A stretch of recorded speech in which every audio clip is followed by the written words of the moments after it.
Hello, Internet, and welcome to Red Jenny. Thanks for joining us here this lovely Monday afternoon. We're here to play some Dragon Age, and we're super excited to have you here with us. We will be getting into our game in just a second, but first, before we get started, talk about what we got going on the channel this week. Schedule is still pretty light. We're going another week without Strixhaven, as we're like kind of getting through the worst parts of summer. But we should be returning to that soon. Van will give updates when we get there. But so I think our next regular scheduled live stream will be on Saturday for the next installment of Hearts of Stone. So come join us for that. It's getting fucking crazy on that show. It's getting pretty crazy. Yeah, they've been initiated into a cult essentially. Is a cult, and there's vampires. I miss a couple of weeks. In our defense, we did it on purpose. They did do it on purpose. It's more. Was it RJ's idea? It sounds like an RJ thing. Yeah, it was kind of Van's, and I was in full agreement of it. Sid To be started fair, the ball rolling. And yes, I said, now, wait a minute. we are infiltrating a cult. Yeah. We're not joining it. We're It's more like infiltrating it. y'all have gone to Christian youth camp. I'm is really like setting myself up. In disguise. That makes more sense. I'm setting myself up to be the Elder's replacement. He doesn't know that.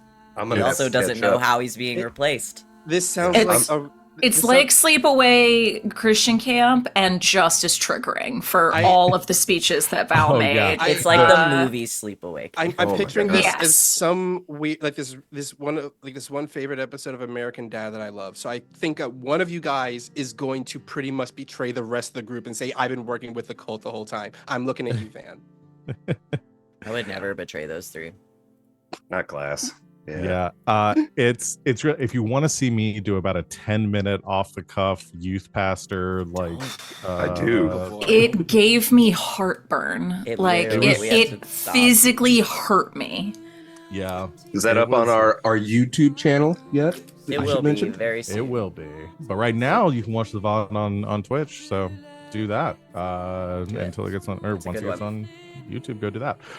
But yeah, so that's kind of where we're at in that game. So much of that on Saturdays. Otherwise, that's about it. I want to jump right into this because I want to finish up this combat encounter and get into the good stuff. So I'm gonna let my lovely players here talk about who they are, what they do on and off this channel, and who they are playing tonight, starting as always with Van. That's me. I'm Van. You can find me on the internets at Van But Wilder, wherever you find people on the internets. I don't post, but I read stuff and repost it in our Discord and if I find it funny. So join us there, because that's where we all hang out. I stream on Twitch several times a week, usually when work isn't just really hellacious, but here several times a week, and then Sunday nights on twitch.tv/hackrecklessly. We're wrapping up the campaign pretty soon. But tonight I am playing Venehn, who is an elven marksman ranger, and we'll do a real simple question this time because I just want to know the answer. Do you want to be a werewolf or a vampire? Good one. I might have some clarifying questions, but hello, I am Christine Sid. You can find me on the internet at Greek Sid, but why would you? It's not. You've got better things to do, I promise. Then look at my social media posts from 4 years ago. I am here Mondays, Tuesdays, and Saturdays. Tonight I will be playing Yasmera Moras. She is our Kunari Shadow Assassin. Two things. All right, in the lore of these particular werewolves, are they the type of werewolves that, like, if they continually wear out, that they don't get any older, or do they age normally?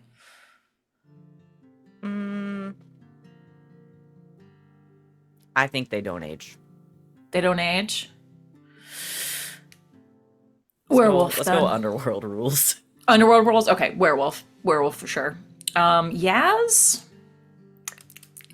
basically is a werewolf already, so she would probably also say werewolf. Let's be perfectly honest. Yeah. As long as like we've still got the I can be around for a long time and like read everything that I haven't gotten to read yet. Yeah, I'm going werewolf.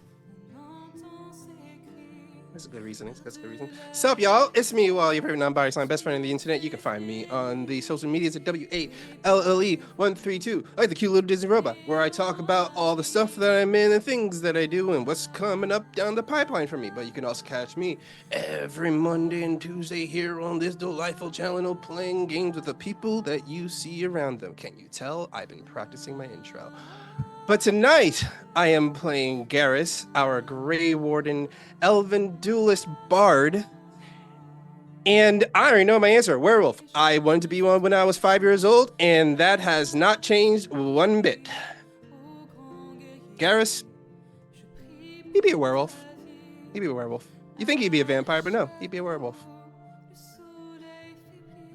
I don't think Garrus would be a vampire at all, actually. Yeah, no. Never thought that for a second. Yeah, no, Garrus goes full werewolf. Oh, he's full werewolf, yeah. Yeah. Fantastic. I guess that's me then, yeah? Hi, Internet, and hi, Mom. It's me. It's the Sita. You can find me.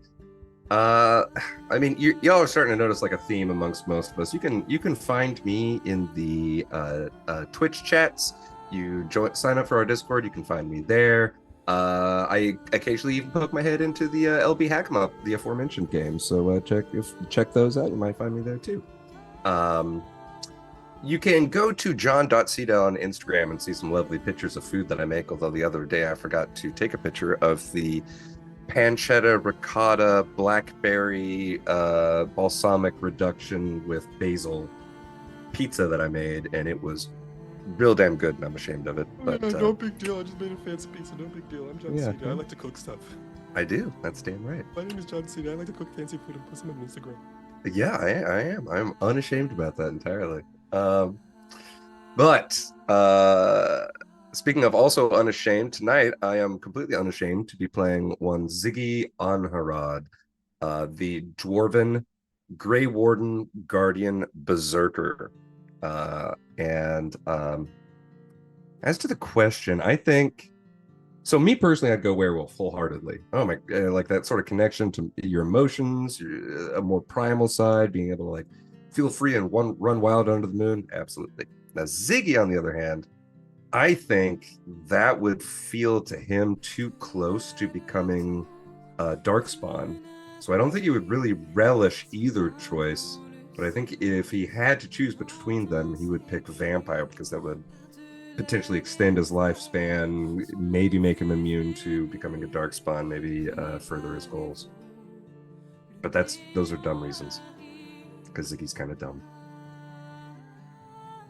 Speaking of dumb, I'm Val. You can find me at the Kraken's Crown, lurking around the internet. I am here a few days a week playing running games. Talked about the ones that I run. And I'd be a vampire because it wouldn't change my life at all. I don't go outside anyway. Are you ready to get started? I didn't answer the question. Oh, you didn't answer the question. No, me and Venehn both would be werewolves. I think years ago I would have said vampire, and my aesthetic has just changed very drastically, and I think werewolf fits it better now. Yeah. Also, I want to be really strong. And I'd tell you about the NPCs, but I don't want to spoil anything. So, y'all ready to get started? Okie dokie. Recapping what happened last time on Red Jenny. The crew did some firefighting. Venehn overcame his fears and ran into several burning buildings. Garas debated jumping out a window. Ziggy got some cardio, and Yasmera double tapped some Zeds. And right now, where we pick up... And Sid got stuck in a tornado. And Sid got stuck in a tornado. 10 of them, actually. She am. In a 3-hour period. It was nuts. I lost power. Where we pick up right now, I have to move to different music. This music's too chill to get into it. Let's see. Let's go with Death and Glory. Let's do that. The fires raging around you, having saved everyone you can from the burning buildings in the center of this town square. The citizens of Meyerfield kind of fleeing out away from the fires into the town, or kind of out of the town. The four of you and your friend Shayra have all converged in the center of this town square in this like T-junction alleyway, where an explosion has just occurred. This arcane horror abomination emerging from this force field as the fires rage around you, smoke billowing out of the buildings, and it focuses its attention, glowing green eye sockets pointed in your direction. And we are starting off at the top with Venehn. Uh-oh. We're all kind of like in the square, right? Yes. Or in the so essentially, I believe, and we're not doing a battle map for this. I just said this, it's still just gonna be boring. It's just one enemy. So the way the positioning that it was is, again, there's the 3-junction alleyway. You have one side that's just Ziggy, one side that's just Garas, and then you, Yasmera, and Shayra are all on the third side. Okay. I was gonna say, I should suggest that we split up, and I don't think I have to suggest that to either Yaz or Shayra. Yeah, I think they'll just know what I'm doing. I'm gonna... Oh, man. See, normally I would scramble up onto the roof, but the buildings are on fire, and the roof isn't a great place to be unless you are a firefighter with a specific job to do. And I am none of those. So I'm gonna break off... Vent the roof, Ven. Vent the roof. I can't vent the roof. I don't have a halligan or a saw. I'm gonna split off. You've been watching way too much Chicago Fire. Vent the roof. Darden would have died. Okay. We're way past Darden. I'm in like season 6. But I'm gonna split off from Yaz and Shayra. Just so we're not all clumped up together. So I'll move and then I'll fire upon said horror. Okay. With my bow. Go for it. So keeping your distance. Maybe kind of go down like one of the little alleys. Yeah. So can you reposition around the corner of this building? It was the word I'm looking for. Like general store is what I was thinking of. The general store. You kind of go around the corner, firing a couple of arrows. That's only a 16 to hit. 16 does not hit. Rolled really bad. That is really bad. That's fine. But I can kind of like duck around the corner. Mm-hmm. Yeah, you can minor action move around the corner. You have full cover there as you get out of line of sight of this entity. Excellent. That is Venehn's turn. Yasmera. Oh boy. Yeah, I love the idea of just Ven looking at Shira and Yaz and all three of them just nodding and then whoosh, just like heading off in 3 fucking different directions. I mean, yeah, I feel like that's what we're gonna have to do here. And I gotta try and move and backstab him, because that's what I do. I backstab people.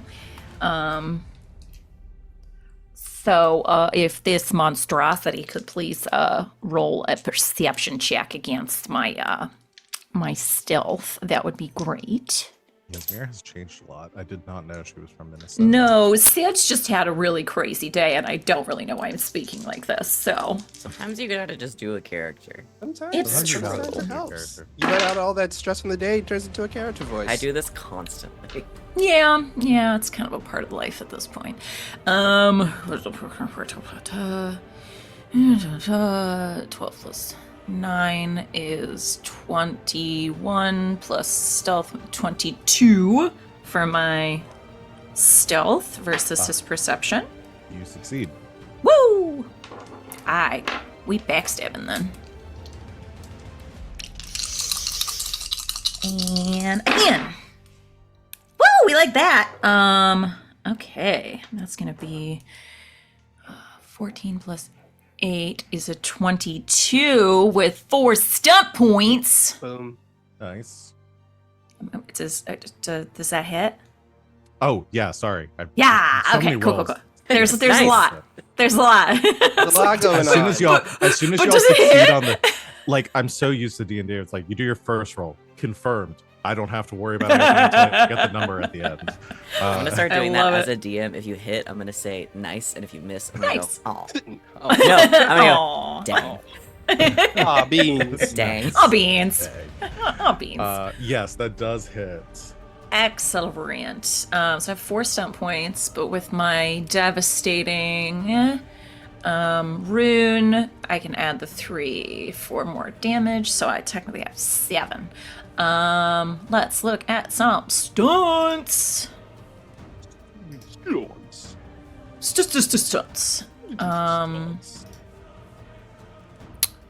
Let's do.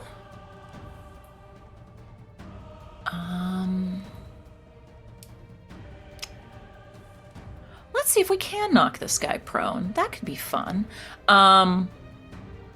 We'll do pierce armor for 1. We'll do a knock prone if that's possible, and then we'll use the remaining ones for we'll do where'd you go? We'll do a mighty blow as well. Okay. So it's been a while. So with my backstab, I believe I add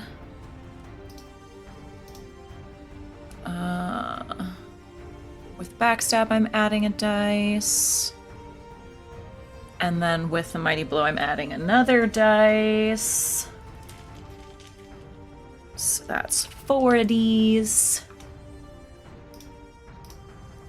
Sis just got to get all the math into her head. All right. So 2 at base, 1 for mighty blow, 1 for the backstab, plus usually 12, but adding the 6 from my cunning because I backstab. So this plus 18. Oh, we like that.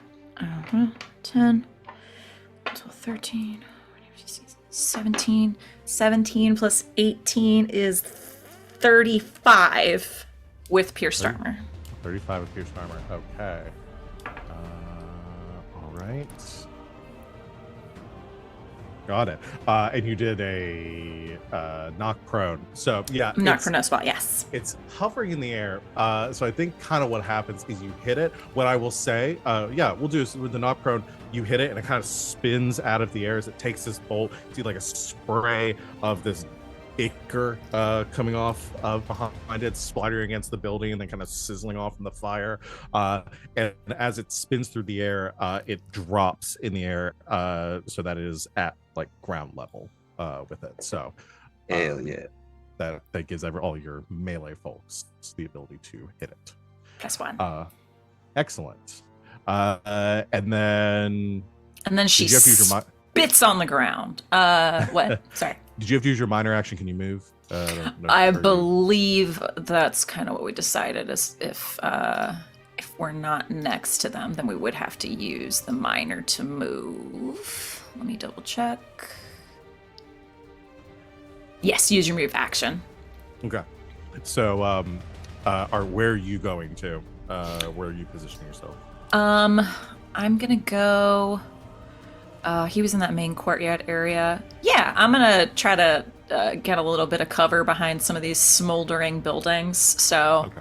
So you're gonna move over to where Venehn. Venen's basically the only place you could really unless I guess you could go into one of the buildings.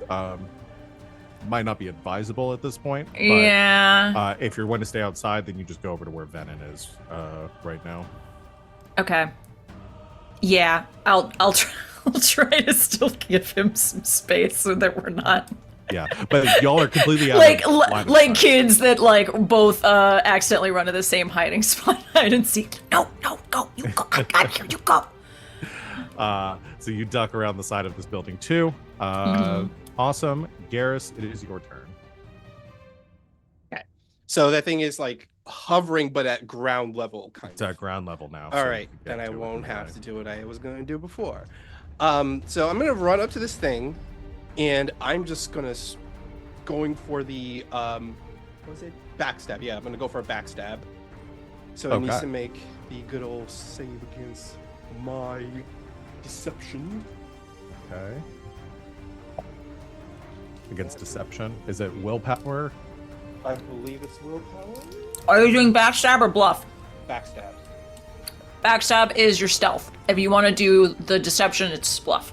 Okay, then that. They do the same thing though. Yeah, but one doesn't get a bonus. One isn't a minor action though. Yeah, I'm gonna do the backstab. So that they have to beat my sneaking, which is my stealth. So that would be Okay.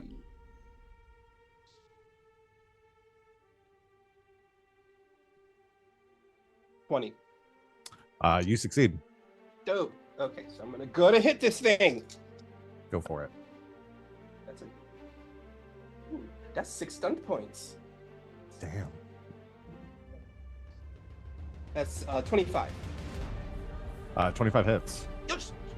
Okay, so let's do some stunts. Okay, the first thing I'm gonna add in, use 2 points for proliferate, so I'll get an extra backstab along with it. Okay.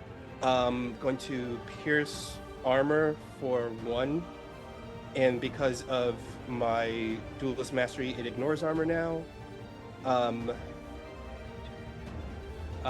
Going to do I'm gonna do a mighty blow for 1, and I still have 2 more.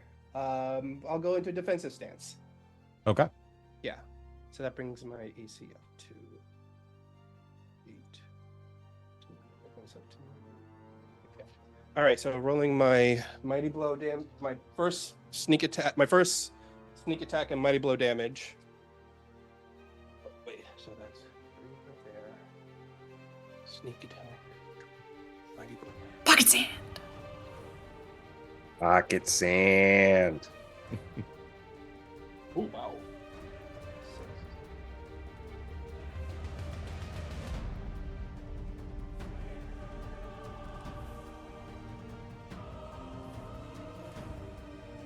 That's 25 in the first one. Oof. And for the second attack with the sneak attack stuff, is to hit. Did you do a pierce armor? Yes, I did. Okay. The second one is a 22 to hit. Hits. Here's the second one.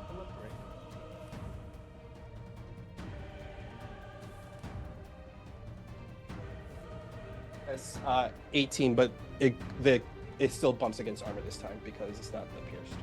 Okay. 18 points of damage minus armor. Yeah. All right.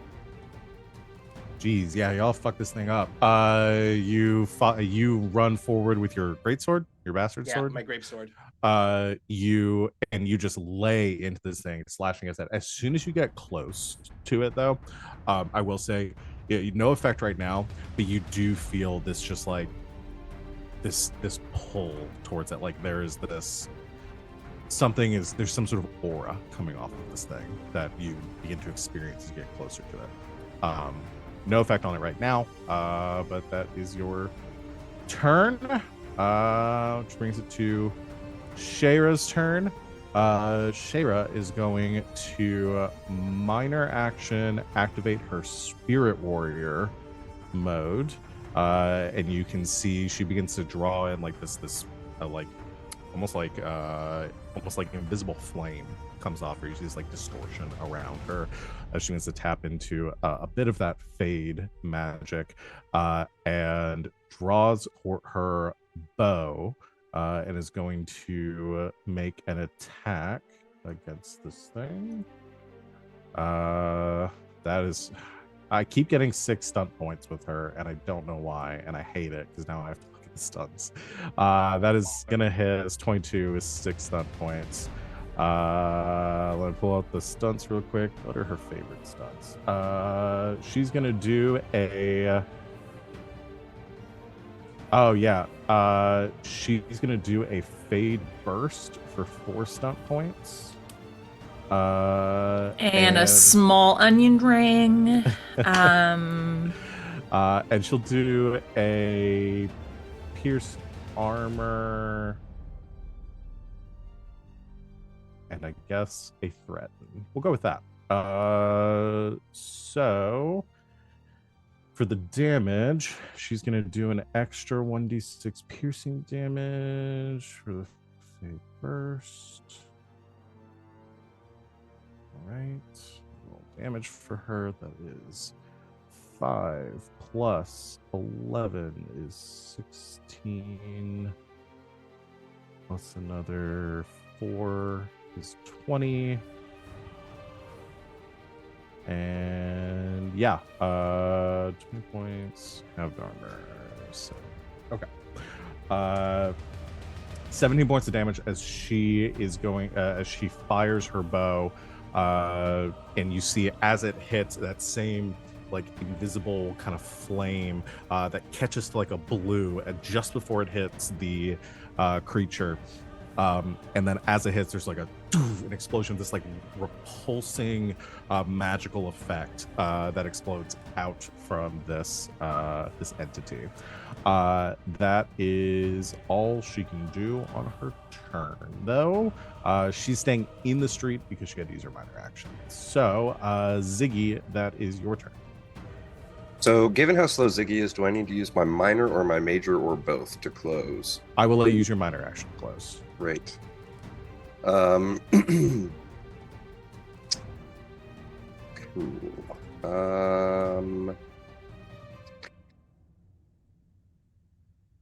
Am I close enough that I could use my major action to charge to get up to him and still have my minor? Is charge half movement speed? Yeah. I'm gonna think. No, I think you'd have to use your. Okay. You're gonna have to use your full movement speed. Yeah, that kind of figured. I'm real slow. All right, so yeah, I think I'm just gonna go ahead and roll up and do a schmacky schmack. Seems to be what all the cool kids are doing. Is that a 1 or a 6? That's a 6. So that's gonna be 2 stunt points, 14 plus a lot. Where'd my character go? Plus 1 because he's prone, technically. That's right. Yes. So I'm an extra plus 1. So 28. Yeah. Cool. You really needed it. You really did. There's no way. I didn't tell you all that it boosted its armor to 20, defense to 27 with that last attack. Okay, so I do a whole 16 damage, but I do get 2 stunt points. Thing has not gotten back up yet. Does it have a staff or any sort of No focus or anything. Yeah, just pure hand magic. I'm gonna threaten him. He has to make a willpower self-discipline versus. Actually, that's perfect because I realized I was not able to threaten with Shara because I'm so used to rogues with 1 stun point to pierce armor. It's not 1 stun point to pierce armor. Well, with warriors, threaten is it costs 1 less. Yes, warriors threaten is less, but pierce armor is not. So she did pierce armor instead of threaten. But yes, go ahead. What is? I have to make a check against that, right? Well, yeah, it's willpower discipline versus my intimidation. So that's gonna be where the fuck? Oh, that's right. It's strength based. 2, 8, 20. Cool 20. You succeed on that. Cool. She got fight me. Okay. Whatever. Any pronouns work. Let me check some real quick. Threaten. They must attack you in some way. Okay. Got it. Melee, all right. missile, spell, etc. I can do that. Okay. Anything else for your turn? Nope, that's minor and major. And it was 16 without piercing. Yeah, 16, but no piercing. Okay. Got it. That brings it to the horror's turn. It is. Bring it on, ugly. and you see it looks down, just kind of like this, makes this horrible like just vacuumous noise. You watch as it begins to draw in energy from around it. It's going to attempt to cast a spell, which is something I have not done in a hot minute. So it's going to make a check for spell casting. No stunts, unfortunately, but that will be enough to succeed. Alrighty, get up the spell. You watch as the fire from the buildings are almost drawn out of the structures and begin to circle around it as it creates an inferno at the center of this courtyard that is going to catch. It's a 6. I think Shayra is probably outside of it, but it's definitely going to catch both Garas and Ziggy in it. I need you both to do a dexterity acrobatics test. Acrobatics. Yes.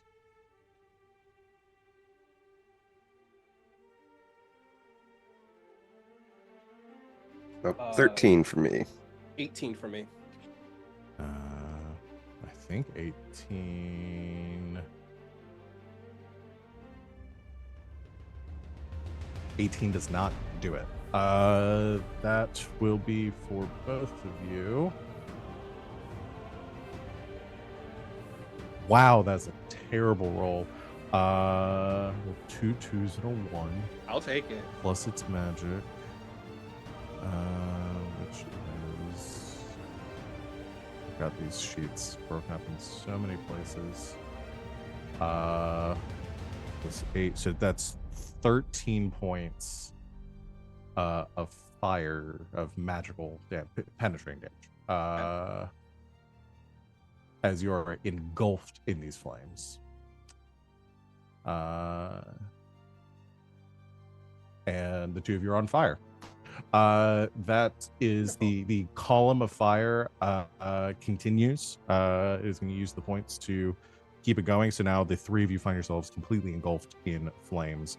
That is going to be Venehn's turn now. Oh boy. Venehm, Everyone's on fire. Yeah, I'm you on peek around the fire. corner. And Yes, you just because see, Venehn loves fire too. This is just great. you can vaguely see three shapes amidst the flames as you kind of roll around the corner, as you peek around the corner. Oh boy. I think I'm just trying to kill it Okay. as quickly as possible. With the circumstances, I am going to give you a penalty to your attack. Okay. So it'll be a -2 penalty to your attack roll. Because I'm scared. No, because of the fire. because they are kind of obfuscated. So by either the- way, it's by because of the flames. fire. Yeah, either way, it's because of the fire. You can decide whether it's because you're scared or because Yeah, we'll see. it's hard to see. I would like to try to backstab. Okay. Perception. It's My better, but I don't stealth think it's gonna do it. against my stealth. Doubtful. In my stealth, we will praise the Lord. Stealth on my podcast. Please not my Christian GGK channel. 24. You succeed. Yeah. Okay. So that gives me a +2 to my attack. So negates the fire. Okay. Wow. Okay. It's a much better number than last time. Yeah, 25 with 6 stump points. Yeah, that's better. Great. I'm going to. Okay, got 6. I'm going to pierce armor for 1. Okay. I don't have to seize the initiative. I go first. Yep. I'm gonna. Unless you just want to be real selfish. That would be crazy. I'm gonna pierce armor for 1. You backstabbed. You could perforate. I keep yeah. forgetting about fucking perforating. Yeah, I think I'm gonna perforate for 2, so I can make a second attack. It doesn't generate stun points.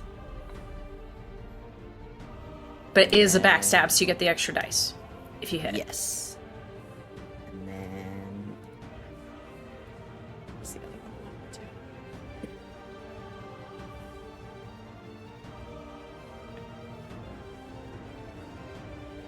Can I also do a lightning attack? That seems silly. That. It's a free action for me to reload.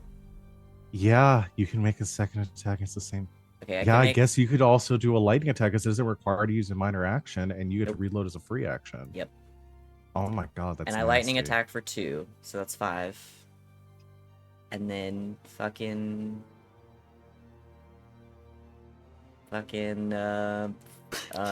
Pew pew. What can I do for 1? Wait, did he Skirmish get him. up? Why Can I not? knock him Skirmish prone it. again? Is that helpful? Yeah, you get a +1. Yeah. Everybody you gets could +1 knock him. attacks. You could knock him back down Because I can knock prone for 1 instead of 2. And Do it. actually, when I knock prone, I add a knockback to it because of marksman. Yeah. Got it. Okay. Okay. So roll your second 2 attacks. Okay. So the Your second 2 attacks. I have to roll damage it. So I hit with 1. Okay. And then so that's a backstab. And I get a second backstab that doesn't generate stun points. Yes. So roll this attack. 21. Hits. And then you get another attack that does not get the bonus damage, but also does not generate the stun points. Right. It's just a regular attack.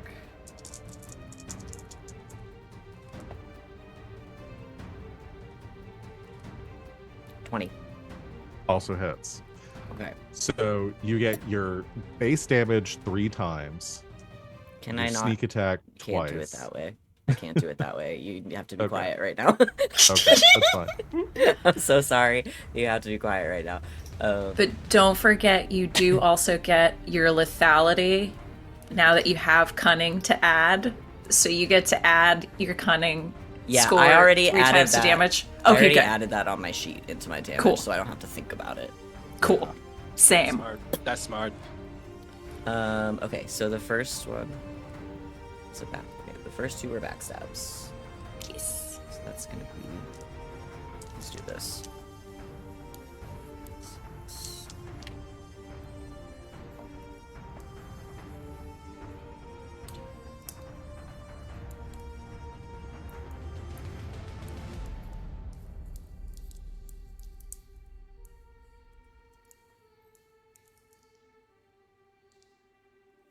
Okay, so the first 2 are 32 damage. And then the last one is 9, 10, 11, 12 is 13. Okay. Total damage? 45. Venehn. Me. Yes! As you fire very quickly, you see this creature like in a brief moment between the flames. You knock 3 arrows at the same time and fire them all out. They like corkscrew through the air, and Garas and Ziggy, as you stare through the fire, feel this intense heat now pulled down upon you. There's a moment where the fires pull away and you're just able to open your eyes enough to see this creature in front of you until 3 arrows just hit it at almost simultaneously. The creature lets out another shriek as the fire around it sort of explodes outwards, expanding and dissipating. It reaches its claws out. You can see desperately trying to draw something from you to recover its energy. You feel that same draining effect watching over you, and then it breaks as this thing loses the last bits of life in itself, and it lurches, kind of catching itself, and then collapses onto the stone pavement, the cobblestones beneath your feet. You said And the you wanted to be fires. done with combat. We're done with combat. We're very done with combat. Well done. Y'all fucking wrecked this thing. Venen's just coming out of the alley like, not today. I am not doing this again. So I think quickly in the aftermath of that, Ziggy's like top knot and beard is kind of on fire, so he immediately drops, and rolls. And maybe Garas is like stomping on him or something a little too. Garrus is just like kicking like the fire out. Like because Garrus's coat is made of dragon skin, so he just takes it off, slaps And him you're on the ground a bald, couple of so, times. And like, I'm bald, so yeah. it's nothing much. But then he just turns and starts kicking the fire off of Ziggy as they roll around the ground. Yaz walks by, takes out like her canteen and just pours it over both of their heads, just walking by, not even stopping. Picks up a stick and goes and pokes this thing. What the fuck is that? I have no idea what that big ugly thing is. Some kind of demon, I imagine. Shayra? Know what that is? Shayra. Shayra's. I'll say this for Venehn. That she's very impressed with me. Yes. Shayra moves in like hesitantly. You see that effect kind of coming off of her, beginning to dissipate. She looks down at it, and you can see it's a humanoid form to it, just distorted, kind of pulled, like elongated in areas. But you can definitely see the remnants of some sort of like humanity within it. And I won't even make you make a roll, because I think pretty much everyone here, except for maybe Yasmera at this point, has seen one of these in person. Garas saw Carter. Venehn saw Felren. Actually, I guess Ziggy never saw. Might not have ever seen an abomination, but that is what this thing looks or appears to be.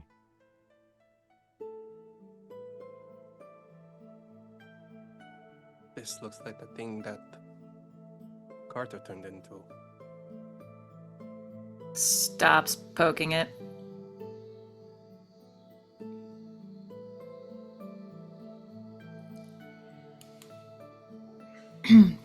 It's good we took care of it as quickly as we could then. Yeah, it is. Went to go check on these people. Exactly what I was thinking. Where did they all go to? So most of them fled throughout out of town. I'll say we'll kind of like skip forward a little bit in time. I think Shayra has this moment of like hesitation, looking over the body. If you want to circle back on that, Venehn, as you kind of have this conversation, but as like the moment turns to, okay, we've got more pressing matters at hand. You all leave like the choking smoke here in this town square and move away from the buildings, and you see kind of gather throughout town, eventually kind of begin to meander in as the fire begins to die out. You see the remaining townsfolk. They did not seem to go incredibly far when they heard the death cries of this creature. Some of them moved to the safer edges of town, but they begin to slowly make their way back in as the five of you emerge. One of them steps kind of forward, a young man, probably like early 30s, a little bit like heavier set, covered in like smoke, steps up and coughing, just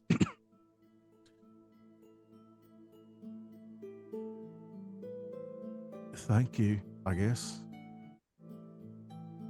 You guess? I don't right know what to say. We all thought that we were dead. Well, congratulations, you're not. So take this day to enjoy it and live on the rest of your days like it wasn't your last. Do you have anywhere you can go? kind of looks around. You can see there are buildings that still stand. It's just the ones at the center of town are mostly goners. He kind of looks around to some like the surrounding farmsteads and says, "Well, I think there's enough here left that we'll be able to make do. I don't know quite how to thank you. I'm sure if I'm sure if the mayor was here, that she would reward you for your brave actions." You don't have to do that. Could you tell us what happened?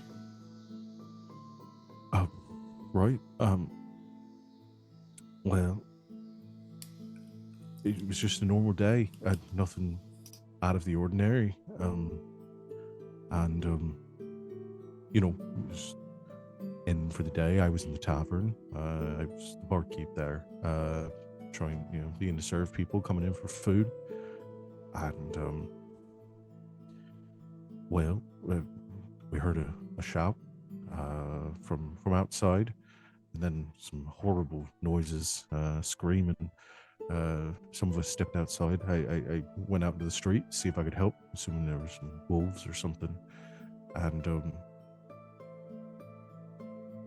there were dead things walking through the street.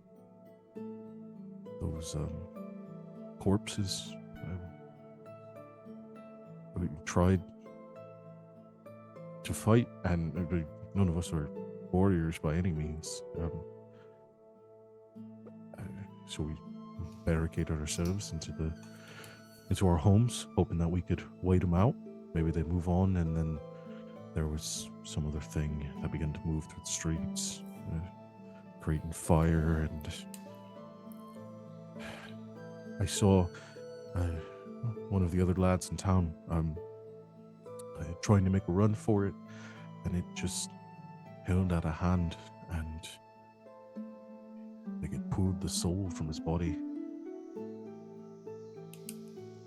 Is there anything recognizable about the clothing of the abomination, or anything anything that might give us an idea of where it came from? Sure. It's wearing a shirt with an American flag on it, so has an I Heart New York. It's wearing a shirt that says "These colors don't bleed." Oh, and we all look at this thing like, you know what? Maybe. That is a good question, though.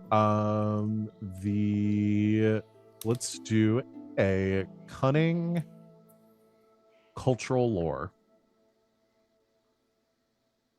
I will definitely roll that, but I think I would probably also, Ziggy would probably also motion Yasmera over Yeah. and ask that, so you recognize anything? I love the idea of Ziggy being like, yeah, I'm gonna look at their clothes. What? Wait, what am I looking at? Yes. I mean, I actually rolled pretty well. I would love to roll a cultural lore. I actually got an 18 too, but I'm sure Hey! I'll like a sausage on a grill.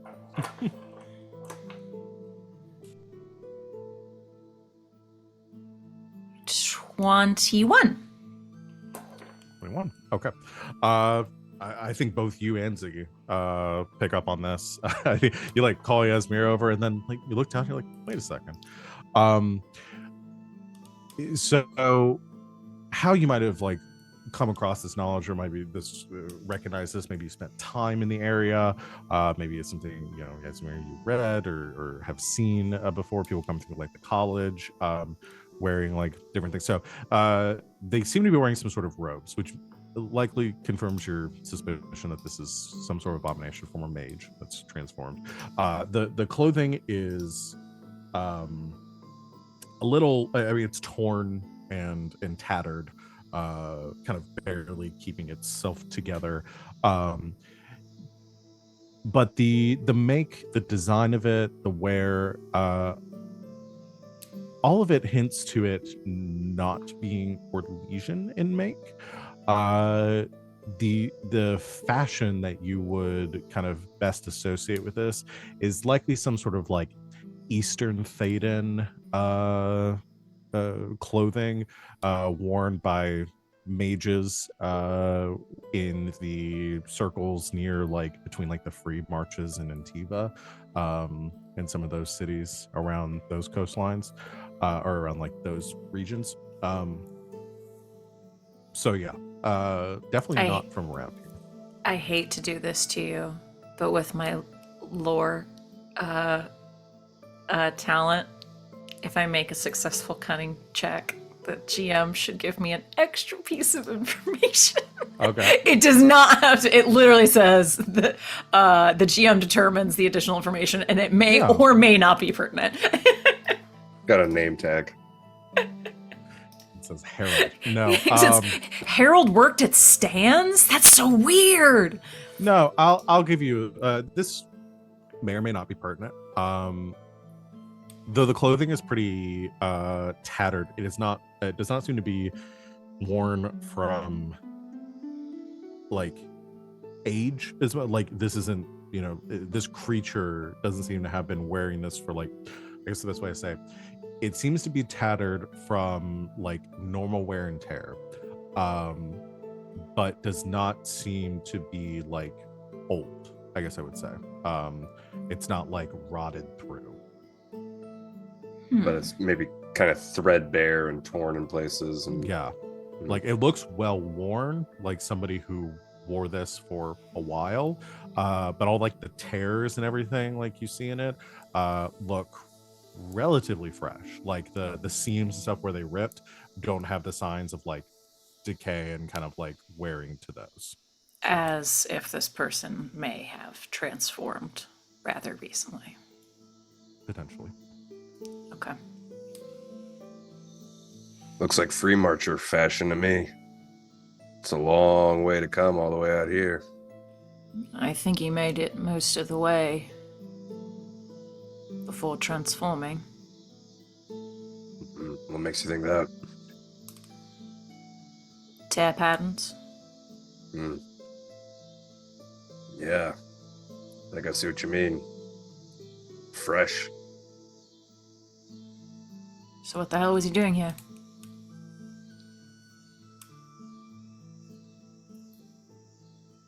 That is a good question.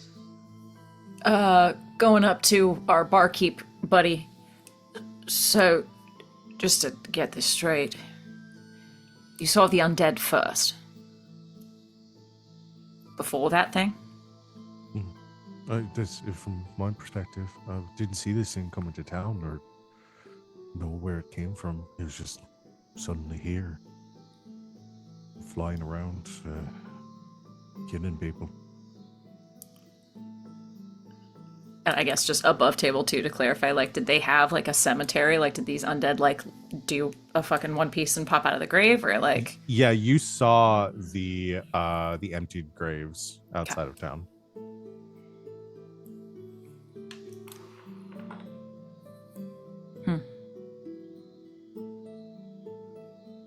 I wish we knew more. Really do. It just happened. I can. I'll ask around and see if anyone else saw anything pertinent that might be able to help you if you're looking to track down where this thing came from. I believe we are. So yes, any information would be helpful. All right, I'll ask around to see who's left if anyone saw anything. Good man. The barkeep heads off, kind of gathering the others. You can see a lot of them have already turned to salvaging what they can from the general store. Some of them are trying to put out the fires. Others seem content to let them burn with the corpses inside. But the town begins to kind of move it, slowly build up momentum to trying to salvage what they can, and figure out what the next steps are. Some of them begin to offer you food, what little that they have, as recompense for your saving them. Whether you want to accept that or not is up to you. You're pretty well provisioned for your journey. But the barkeep who introduces himself as Riley, does offer you a small keg of ale that he manages to pull from the wreckage of the tavern. He asks around to some of the other townsfolk. A lot of them didn't see what happened. You hear that like it was the end of the day. Like most people were in their homes when the panic started and just began to shutter themselves inside.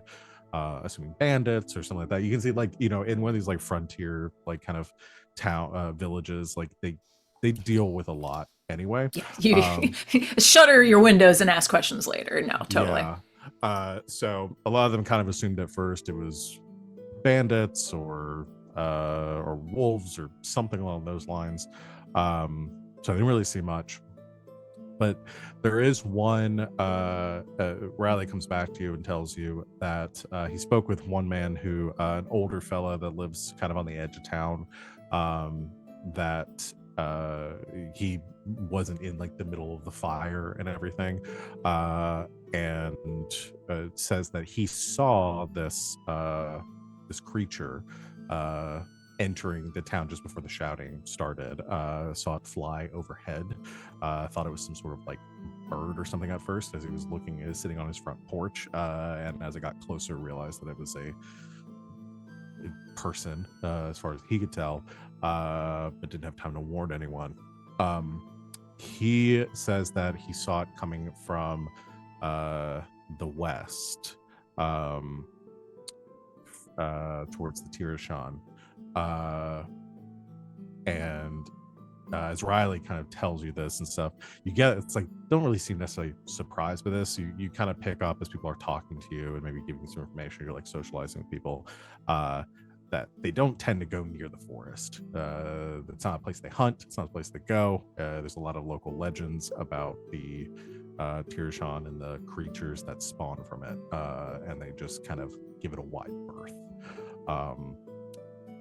So that is the only really context that they have, though. But it didn't seem to come in with anyone else. Okay. So it caused the undead, not the undead. Caught something's eye, alright. Came from the direction of the forest, so looks like we may have to go into that forest if we want to get some answers. Jayra Ivan says, that's where we're heading anyway. Oh, goody. Wherever the rest of our clan went, it was in that direction. I don't know how deep into the forest or if it's on the outskirts, but we'll have to scout it out.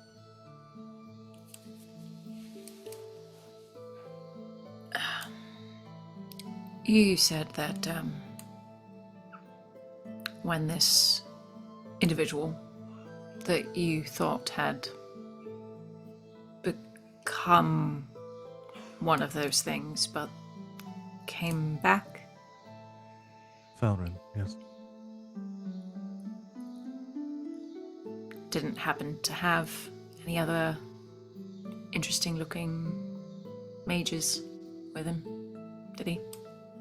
No, he returned on his own. Stayed for a few days, and then left with those that decided to follow with him.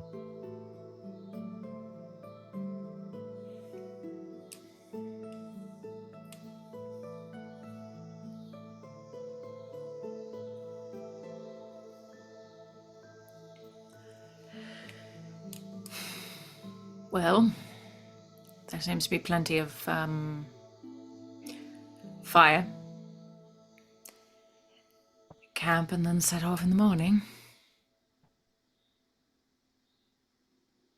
It's like the reasonable plan. At least help everyone out here for a bit and make sure they're all good and ready to go before we part ways. There's a lot of dead to bury. These people have been through a lot. I'll help. Doubt there's much left to bury. We're probably better off burning them.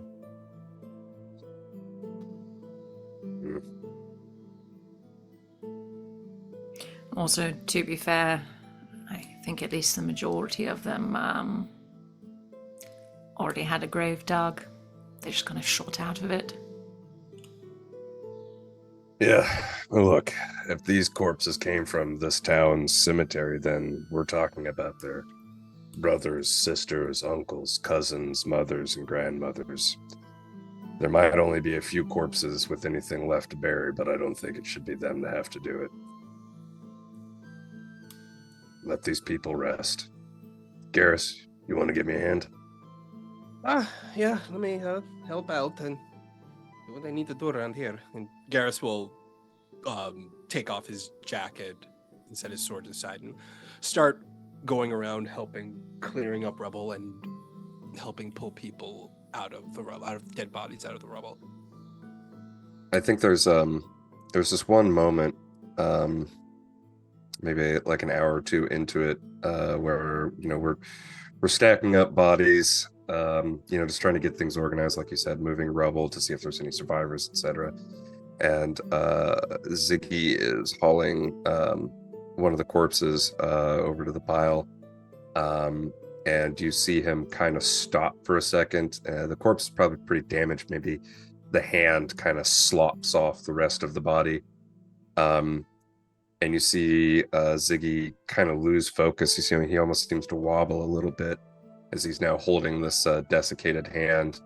And maybe the line of sight isn't very close, but you can actually see he's staring at it for a considerable amount of time, and an actual line of saliva runs out of his mouth and down his chin as he holds this hand and raises it towards his mouth before snapping out of it, dropping the hand, cursing and stumbling back and falling on his ass. You good, Ziggy? Fuck. I'm fucking fine, recruit. Don't worry about it. Just keep going. Oh, wow, you must be in a bad mood because you called me a recruit. Shit, I worked my ass off not to be a recruit anymore. I busted my ass. I'm a full Grey Warden, thank you very much. But we'll talk about later, but you sure you're okay? Because, you looked a bit off, I want to put it. I think he just looks up at you with this sort of sad, desperate look on his face that I don't think you've seen on him before. And he doesn't say anything, but it's kind of up to you whether Garas gets what he's intimating or not.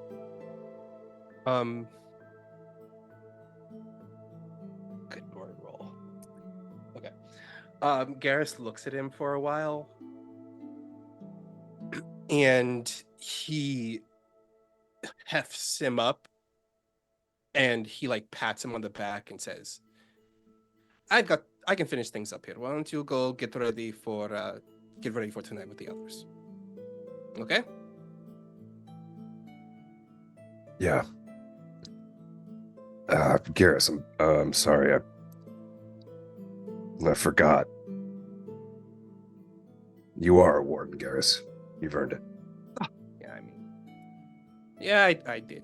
But, wardens got to look out for each other. And there's a little bit of a bond there, saying, hey, you can tell me about anything that's bothering you. Yeah, we all should talk soon.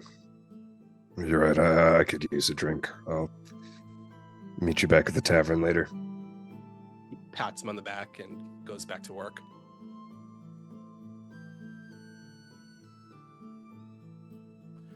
Well, do what you can to help. Is anybody else doing anything?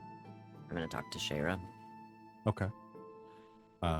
Yeah, I think Shayra goes to help out a little bit. The human customs of burying their dead are a little gross to her, so she does what she can to help. But you find her kind of after when things are beginning to settle down, where people have done as much work as they need to for today just to keep things going. You see at the set, not in the center of town, like what is now turned into type of makeshift town square, kind of on the southern edge of the village. A lot of the people have gotten together and they've set out some big tables and they're cooking food together and kind of like all like, the community kind of eating together with whatever they've been able to pull. And she's about maybe like 40 yards off from that, to the west, facing away from the town, kind of just staring at the looming edge of the forest, which is still kind of miles away at this point, but just sitting on a rock, with her bow across her knees, lost in thought. Go up and sit next to her.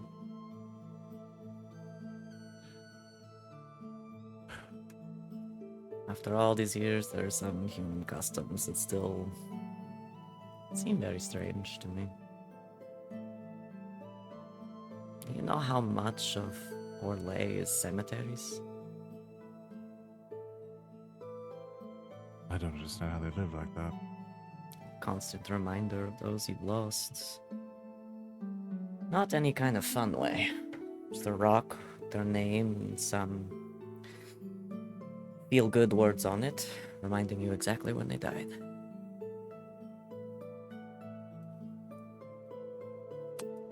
Humans are strange.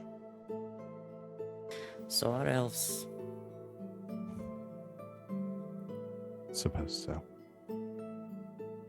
You want to talk about it?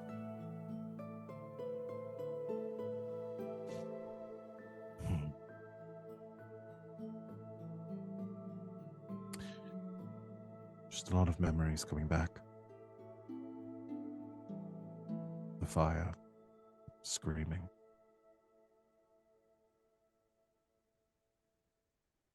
I still have nightmares about it.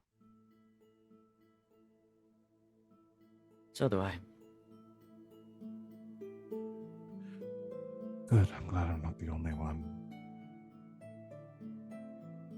I keep thinking, last time I saw Felrin, I didn't even know how to react.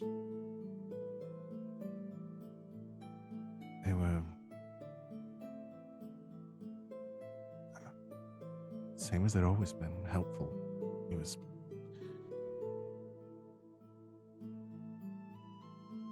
there was just something sad in his eyes. And it wasn't until after he left, after I couldn't see that sadness anymore, that I began to grow angry.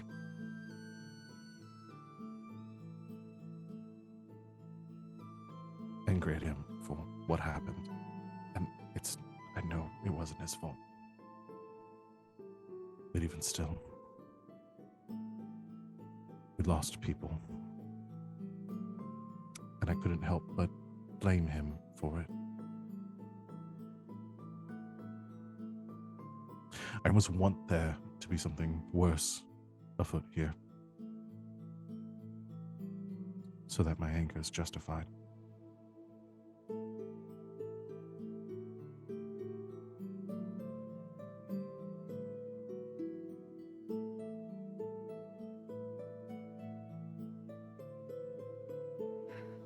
So do I. Because if it's just a monster, you know what to do with that.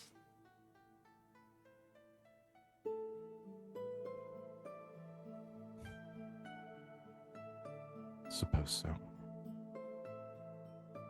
I'll warn you right now, though.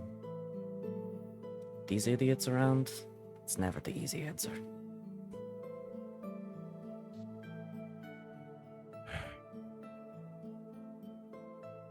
Better than going alone, I suppose, though.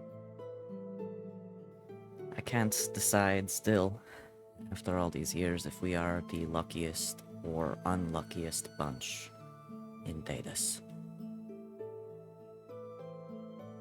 Either way, you're bound to have an exciting time.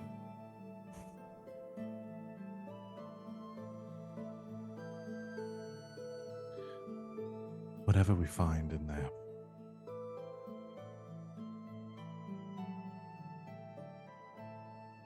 I'm hoping you'll help me keep my head on straight.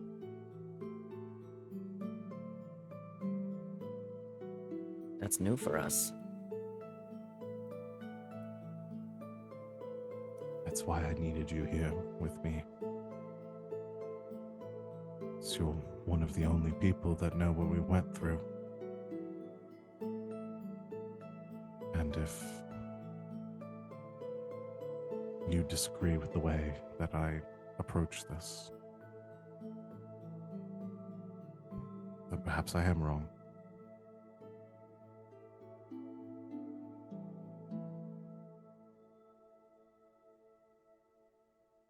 We won't know until we get there.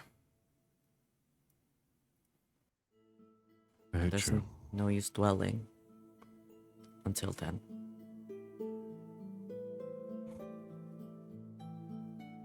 But I am with you.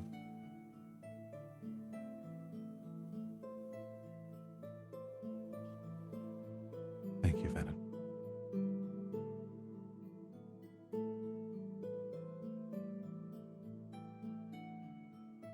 Do you want something to eat?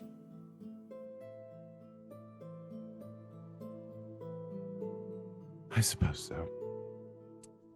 Again, the food tastes strange. You get used to it. Very well. Point out to me what's worth eating. I'm sure we'll find you something.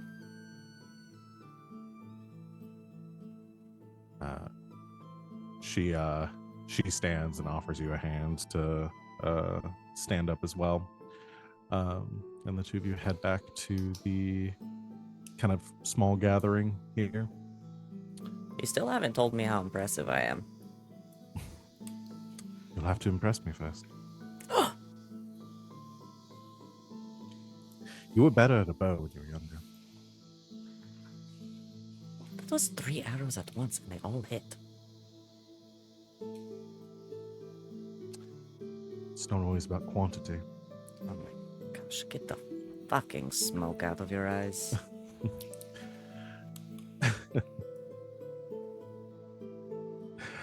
All right. Anything else? I think Yaz kind of hits a fire. Just kind of sits off by herself, making a little food. What did we do with this thing's body? That Did we just leave it in the street? Venehn says burn it. I don't think the townsfolk will want to leave it in the street, but they won't do anything that you say not to do with it. I think. Garas is Okay. ready to burn that thing down. Okay. I think then once this thing gets put on a fire, Yaz is just kind of stand off to the side for a second and kind of stare at it for a while.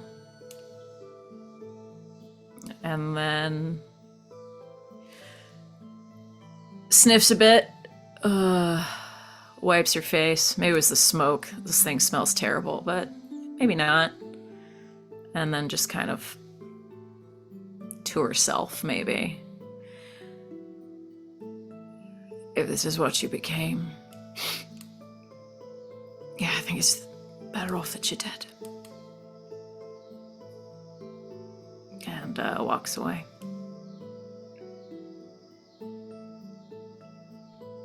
With your permission, Sid, I'd love it if Ziggy maybe taking back a tankard of something a little heavier than he normally does may have overheard that. Would that be all right? Sure. Safe to say that some of you might have gathered around just to make sure this thing burns.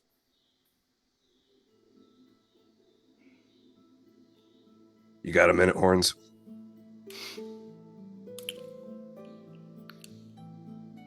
What's up? I need a favor and I'm not sure who to ask.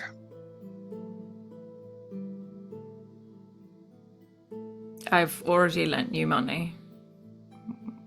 What do you want?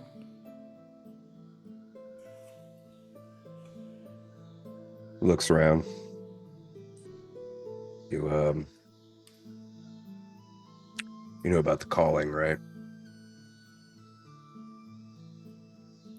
That's fairly common knowledge for the shit we've been up to, I think, at this point. Well, we got Garas in the group and shit too, right? Garas Yeah. and Ziggy. I feel like I haven't told anyone about it yet, but it's starting.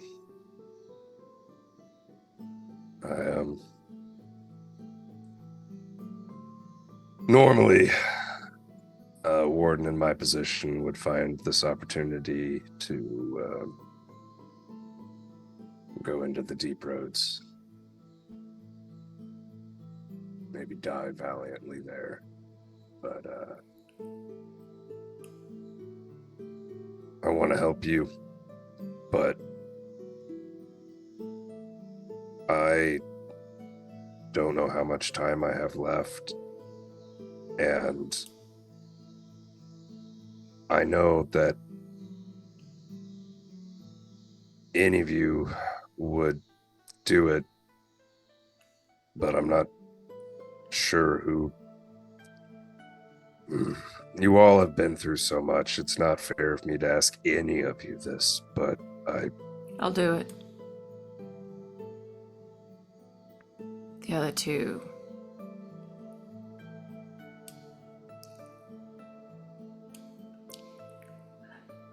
I wasn't there for him. I know you still feel it. It's no his fault. It's just how the day played out. But Yeah.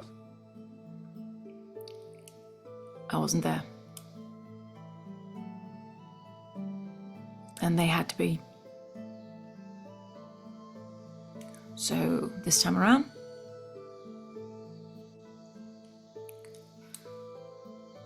Thank you you. say the word and we'll make it quick.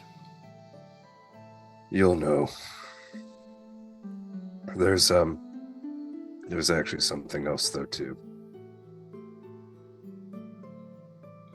Something more than needing to kill a friend on command, alright? I'll bite, what?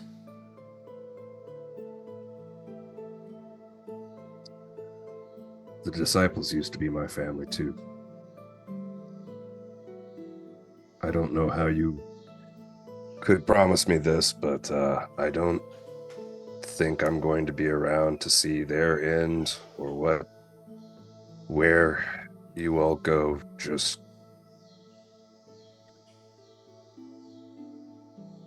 promise me you lot won't be like them.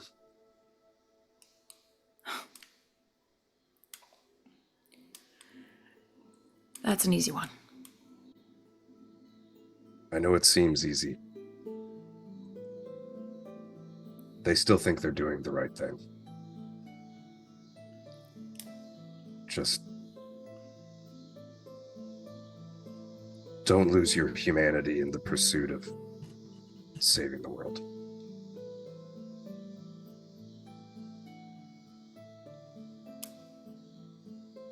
Anyway, I'm very, very tired.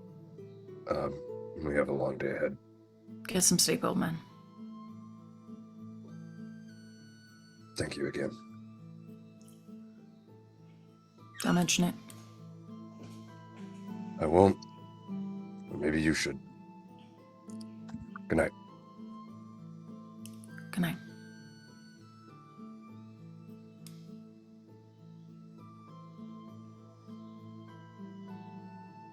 All right. Everyone hunkers down for the evening. Getting as much rest as you can. The next day, you wake and begin gathering your horses, preparing to head out to the west when you hear some heavy footfalls from behind you as Riley comes jogging up a little bit out of breath. Says, "Oh, well, I caught you. We gathered what we could to say thank you here." And he holds out a small coin purse with about 100 copper in it, which in comparison is 1 silver. He says, we gathered as much as we can around the town, but we really can't let you go without saying thank you for everything you've done. Don't worry. You gotta understand, the fact that you let us stay here overnight is enough thanks. Yaz is gonna take the bag of the 10 copper, or the 100 copper, is going to trade it out for a bag of 100 silver and hand it over to him. So you take that and then you hand it back, and it's about the same weight and everything. Like, Yeah. He's like, "What? Are you doing this like surreptitiously, or you're just like exchanging? Like you're handing him something else?" I'm gonna hand him something else. Yeah. Yeah. He takes. He's like, A gift looks- from us. Eyes go wide. He says, "We can't accept this. This is a fortune. This is." You're going to need it. We've accepted your generosity. Please do us the same favor.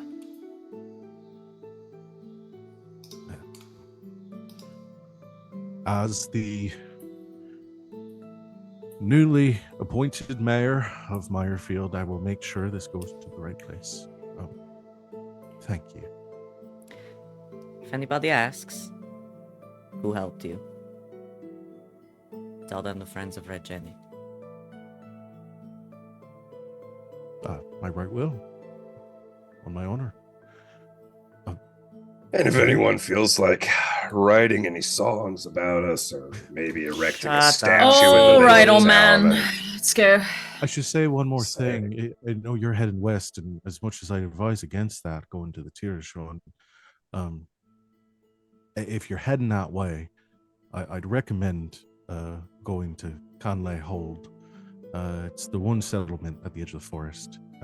There's some nice folks that live there. They come and do some trading with us for supplies. We don't see much of them. They're pretty secluded, and we don't tend to go out that far. But if you're heading that way, it's probably the safest place for you to travel. If you head that way, he kind of like points out to the west and like gestures, and he says, "You can follow the road here and then venture off a bit south, about 10 miles that way, I think. Can't miss it." Thank you. If you ever make it all the way out to Valroyo, look us up. Can't imagine my way traveling out that way, but if I do, I certainly will. Friends of I don't recommend it. Jenny. Best of luck in your travels. You have a good, prosperous mayoral reign. Congratulations, Mayor. It was Yeah, a short election. There were only 16 of us left. I'm certain it was a landslide. Literal hook comes out, drags Garas away. Garrus is like, I didn't vote for him. You all go. Garrus tries to overturn an election. I don't know about you, but I voted for Kodos. I refuse to participate in this narrative today. No, absolutely I not. refuse. I'm not doing it. Absolutely I'm not. going to take a break now. I was gonna say, as you ride off. Van hits the button, just cuts everyone Bye. off for a break screen. No election talk. Nobody's electing anybody today. No. You head off towards the west, following, or do you want to head towards Conley Hold, or Might be a good final stop, Yeah. just in case they have like anti-demon potions or something. Sure. Or maybe their town's on fire. Yeah, maybe another fiery town. We love a good fiery town. Maybe this one is on purpose. Maybe they like it that way. Yeah. all right. Well, this is where we'll go ahead and take our break. Come back, see what awaits you there. So thanks everyone for watching. We will be back in a few minutes to continue our session. In the meantime, do break stuff, go have a snack, stretch, drink some water, whatever you need to do, and we'll see you back here very shortly. Until then, stay tuned. Welcome back, internet. Thanks for hanging out with us as we took our break. I am sorry we didn't put a content warning for Haunted Kirby Jump scare. on. Kirby jump scare. Oh my god, it's so scary. Hello everyone, welcome back. We're gonna jump back into things. We got stuff to do. So, let me scroll down to my notes to this part. On horseback as you leave Meyerfield in the early morning, following the rolling hillsides and the small remnants of a trail that leads off towards the forest. Very quickly, any sort of trail outside of Meyerfield going west gives way to just rocky or grass-covered terrain. There isn't a lot of travel going this direction. You follow Riley's directions, heading west as you approach the Tirashan, a enormous forest that stretches out in every direction, just like impossibly long from your vantage point, just trees stretching out north and south of you to the edge of the mountains, where it kind of forms a bowl and even like extends up the mountains, almost like the trees themselves are trying to like climb out of this veil. The little bit of like the outskirts of this forest, you begin to head through small like patches of trees along these rolling hillsides as greenery becomes more plentiful. There isn't like a lot of like, there are birds around you, but the normal like chattering of the forest and sound and like life around you is fairly quiet. I think even it's probably the most stark to like Venehn and Shayra as people who spend a lot of time in the forests, knowing kind of their usual sound and rhythm and the sensations of them around you, knowing when there's a predator around, knowing when when there isn't, and you can just kind of pick up on those cues normally.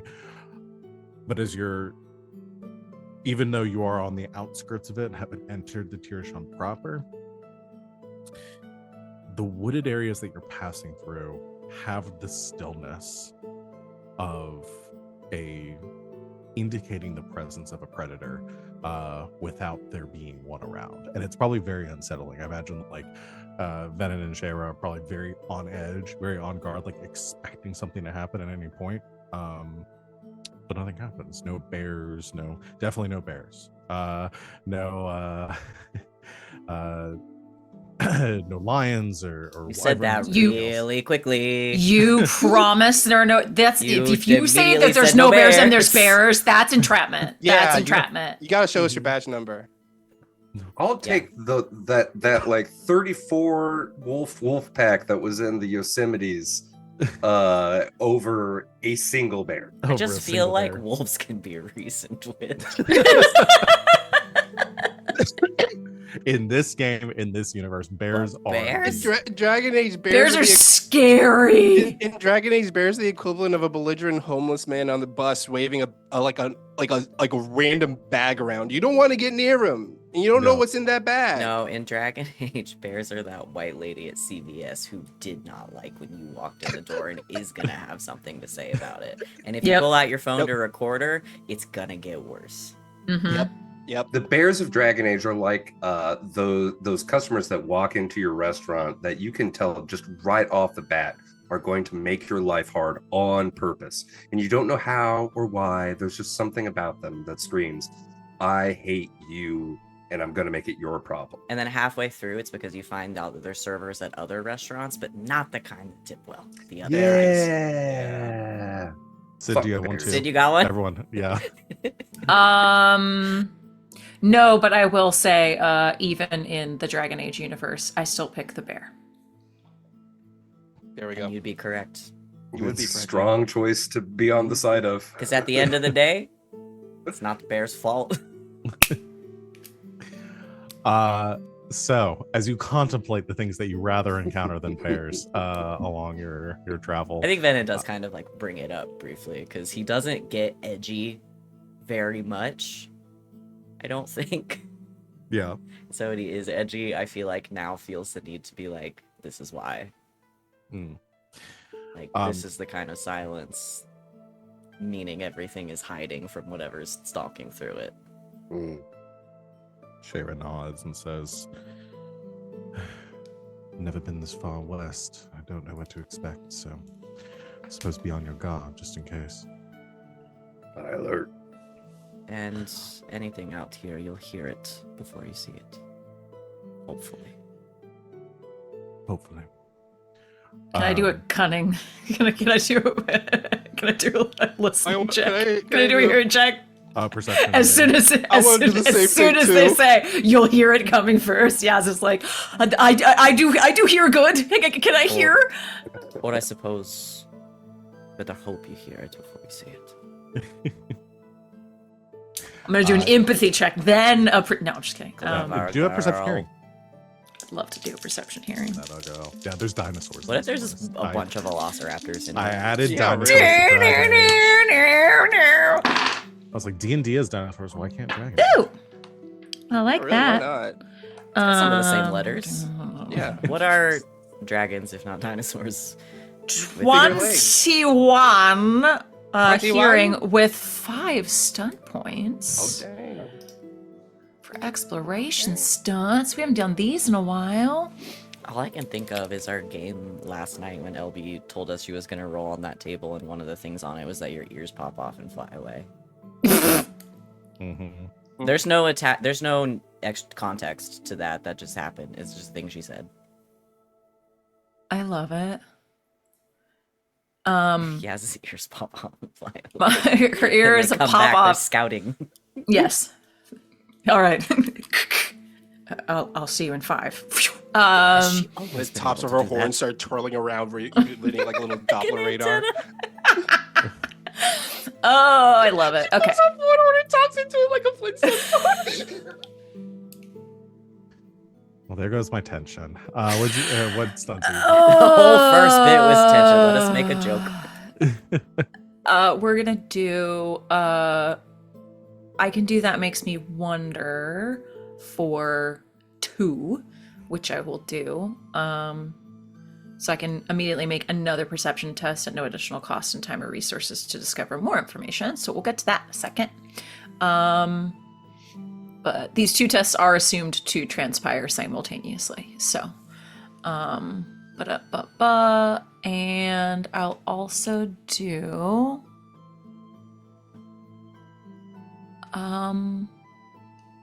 the object of your attention. You'll receive a +1 bonus to any further tests to examine or perceive additional aspects of this test until time or venue changes. Cool. So you want to do an additional perception? Yes, test? I'd like to do. Can I do empathy on the forest? Is that a thing?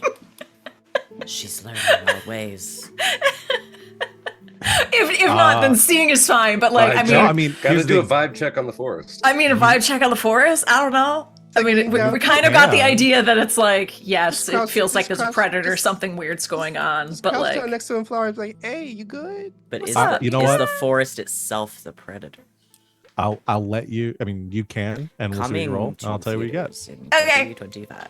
This time, the forest Isn't is the isn't predator. isn't that the movie Needles?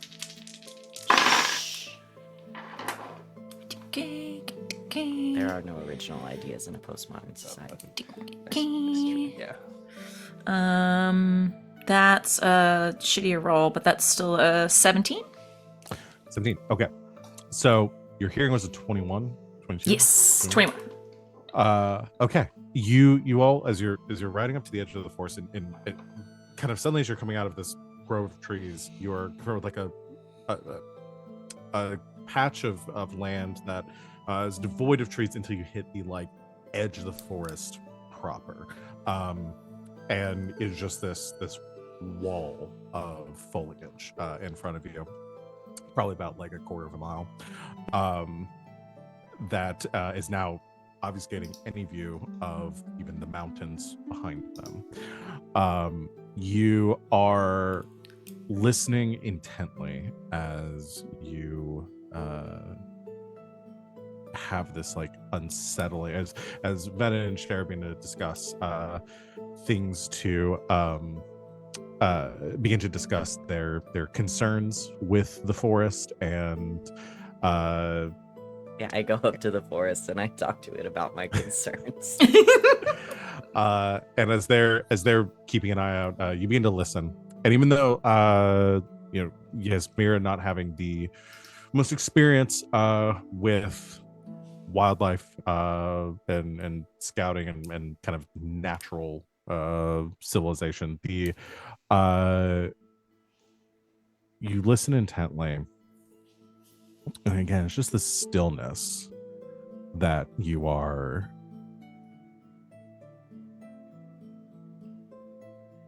the absence of sound in itself, I think, is enough of an answer. Is that like you don't hear anything other than the occasional like flapping of wings of movement. The thing that I think you pick up on, and what I'll give you like the empathy with as you're like picking up on that absence, is that it almost seems like the nature of this forest and whatever like has happened to it, whatever its origination was, that the animal life here has just accustomed itself to being quiet. That in response to whatever has happened, and for whatever reason, they have just adapted to being to being silent at all times. We're in a quiet place. Is that kind of? Okay. Yeah. So, but again, it's unsettling. But nothing. You don't get the sound of anything moving towards you. No, you don't hear anything approaching. Nothing to immediately be concerned about. Which in and of itself is concerning. Got it. Probably, yeah. Okay. So you, following the directions of the that Riley gave you, you veer south, following the edge of the forest to look for this hold. You haven't seen any signs of civilization since you've been here. Again, no roads, nothing. It's all very overgrown, very wild. As you come around a ridge of trees that kind of protrude out as far as the tree line goes from the woods, and you move around them, I imagine avoiding going into the forest until you're ready to venture inside, you are immediately confronted with something unnatural, something out of the ordinary, as about a mile forward, a mile south of you, you see a structure, an ageless keep of green and gray stone, the outer ramparts of which covered in vines. The trees kind of around the keep seem to loom over the walls, their branches reaching inside as if seeking to join the structure. From this distance, as you see it, like you're immediately hit with like, it looks almost Orlesian in make, but there's some like aspects of like Navaran design, like draws from several different cultures. There's an old structure. As the sun is beginning to set, it's growing like close to evening. I'd say you probably have like 2 hours till sunset. But with the sun setting in the west, like long shadows being cast from the forest, from the mountains, giving a lot of shade here. There are braziers burning along the ramparts of the wall. And even carrying forward your hearing test from before, you can almost hear the sound of occasional like voices carrying from within. So yeah. What do you do? Is this the place that the newly appointed mayor was discussing? I think this is it. Suppose it must be. Should we go make ourselves known?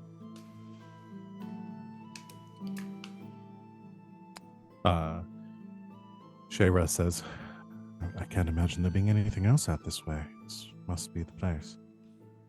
All right. Heads Why on. anyone would choose to live here, though, is beyond me. mean, it Some looks people pretty don't have a fortified. choice. That too. I mean, it looks pretty, safe and probably full of good defenses. Built-in security system. Eyes and ears out anyway. Right though. Heads on Uh, up. Yeah, as you approach from the north, heading south towards the walls, you with some of your good perceptions and stuff, you can see a bit of movement on the walls, as if there's some people up there, and you basically catch, like, it's very obvious, I think you can intuit that they notice your approach. The five of you continuing closer to the keep, getting a better eye for the age of it. You notice a couple things outside of the keep, kind of to, like, between it and the forest.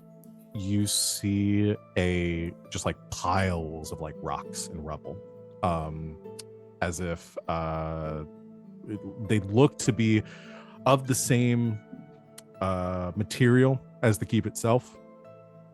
You gather maybe contextually that they might have, like, excavated something from the keep, and this is where the rocks laid to rest. As you come around the front of it, there are these, like, looming towers at the corners of the wall around this hold, and along the tower, something you didn't notice are different. It just looks like it looked like a design of the tower, but as you get closer, you can see there are stone gargoyles carved into the tower itself, with the design as if they are almost like scaling the walls.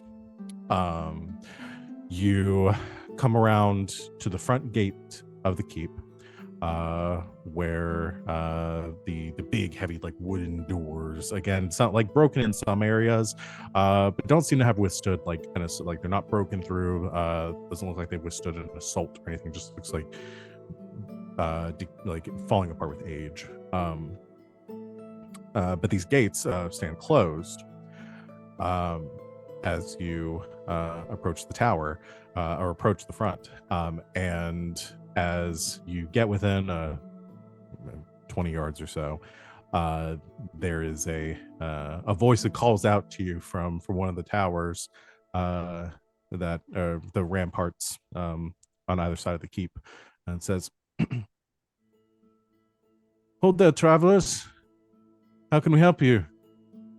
Ah, hey there, friend. We are just a bunch of travelers going down the road, looking for some adventure and everything, but we are kind of tired, and we're hoping we could drop by your little area here to rest up and perhaps resupply. What business have you traveling to Tirashan? Well, Our business is our own, but we'll tell you, we just saved the population of Meyerfield. Meyerfield, yeah. Meyerfield. The newly appointed mayor sent us your direction as a matter of kindness to us. You should probably go meet him. We received word not long ago that there was some sort of commotion that way. Is everyone all right? No. Oh. Very well. If you have good intentions, you are welcome within. I see no reason to forbear you entrance. Just be on good behavior. We're peaceful folk, and we don't seek any hostility. oh, don't worry. Good behavior is the only behavior we know. Very well. A lightning bolt strikes Garas dead for his hubris. And if I am lightning, may God strike me down. Lightning bolt hits right next to him. Ha, you missed, you bastard. We'll notify our leader of your arrival. Please be welcome. And there is a kind of a thunk of chains tensing as the gates begin to swing open. And as they do, just doom, doom, doom, doom, as they're pulled apart, you get your first glimpse within Canlay Hold. The these main gates parting, you can finally get your first view into a courtyard within. Immediately seeing through like the silver as it begins to part, overgrown gardens, ancient statues, everything kind of like very very wild and overgrown, but have been cleared out in parts where you see tents and tables and like ramshackle like little huts and like a whole like community here within this courtyard, which once would have stationed the bannermen of a noble or whoever would have built this keep. But beyond that, there is the like main structure of the hold. Again, a imposing, strange architectured design with large columns and pillars and roof tiles that have long since kind of fallen away, but have been patched in places. And flying a banner kind of flapping in the breeze above the entrance to that interior building, to what is likely the great hall beyond. There is a gray banner depicting a white circle that is split in the middle. And as the gates part and you see like a small crowd of people gathering, looking in kind of awe and curiosity at all of you. You see many types of people, mostly looking peasantry,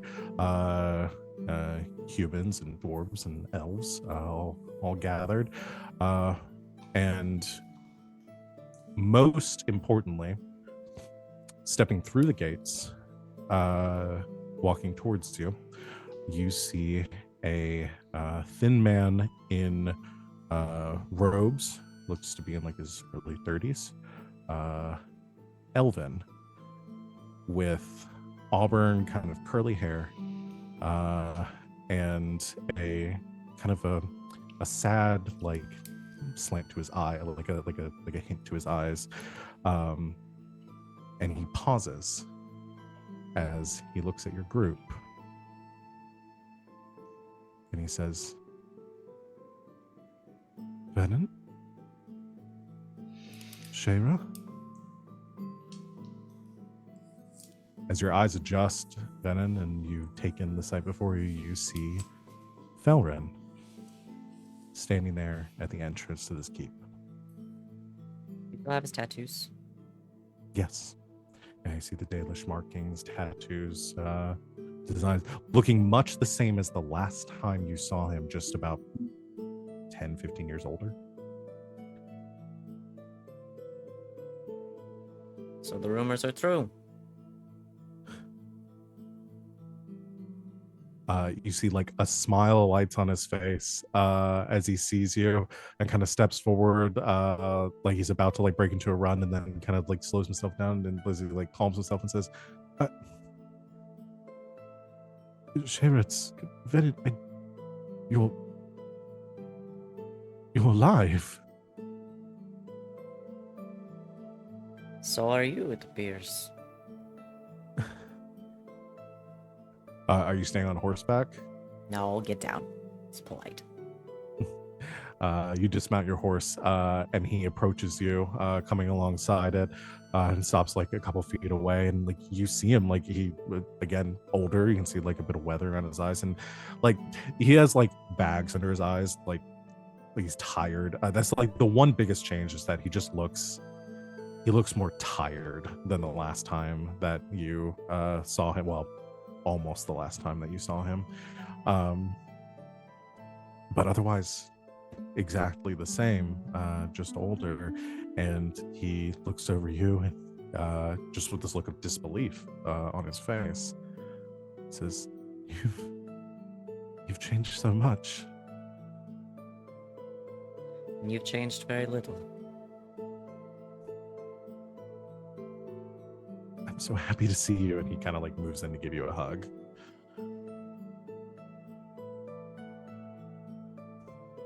As you like awkwardly kind of hug him back, he steps back. He's like, I apologize. It's Shaver, it's so good to see you again, and you have friends with you. So many questions, I don't even know where to start. So do we. Oh, please come in. This is Canley. This is my home.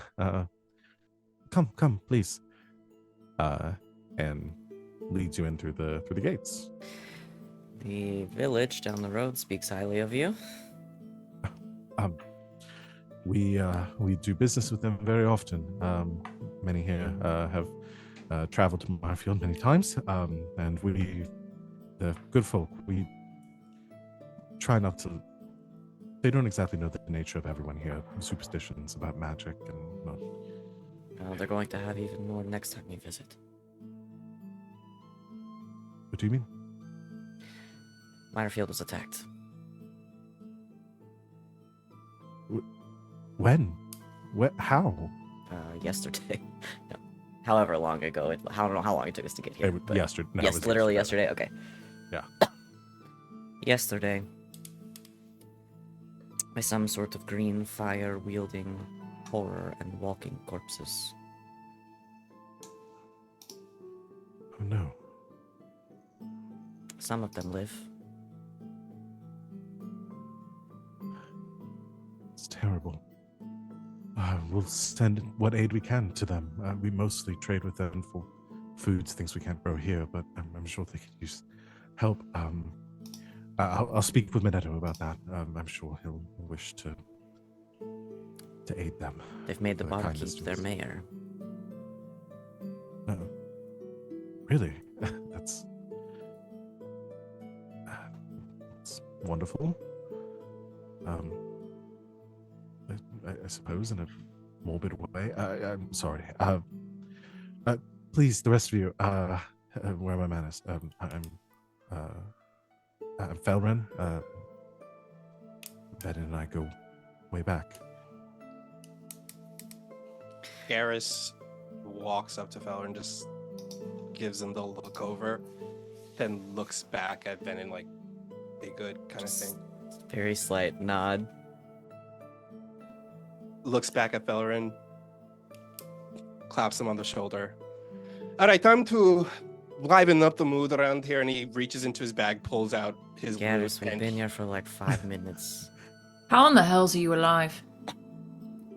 Okay, I think maybe we Ooh. ought to all sit down and have a drink. You can see like a lot of tension around the like.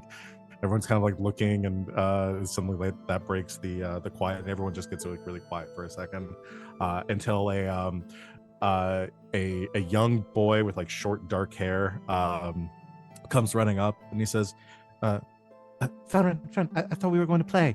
And if Felren looks down and says, sorry, Jasper, not right now. We'll later. We have some new arrivals. Sorry, Jasper, we have to borrow Felren for a bit. Oh, come on. I've already waited all day. I tell you what, later, Garas will play hide and seek with you. He loves hide and seek. I'll love hide and seek. I will count to like 100. I'll try to find all of you. I'm really good at He it. can't count to 100. You don't stand a chance. I know everything. I know every place to hide here. Oh, do you know every place that I hide around here? gonna I mean, kick your I'm pretty. ass. Oh. Wow, you And, we Feller do- looks down I and says, immediately "Jasper." love this kid. We do Ziggy- things a little Ziggy differently in leans- the Danish tribes. Ziggy leans into Yaz and He's says, human, by the way, Jasper. Oh yeah, but just his FYI. leader's Dalish, so he can be Dalish too. Ziggy leans into Yaz and is like, 20 silver on the kid. Anyway, Not taking Felren that. chastises Jasper for his language, and then looks at it and says, nope.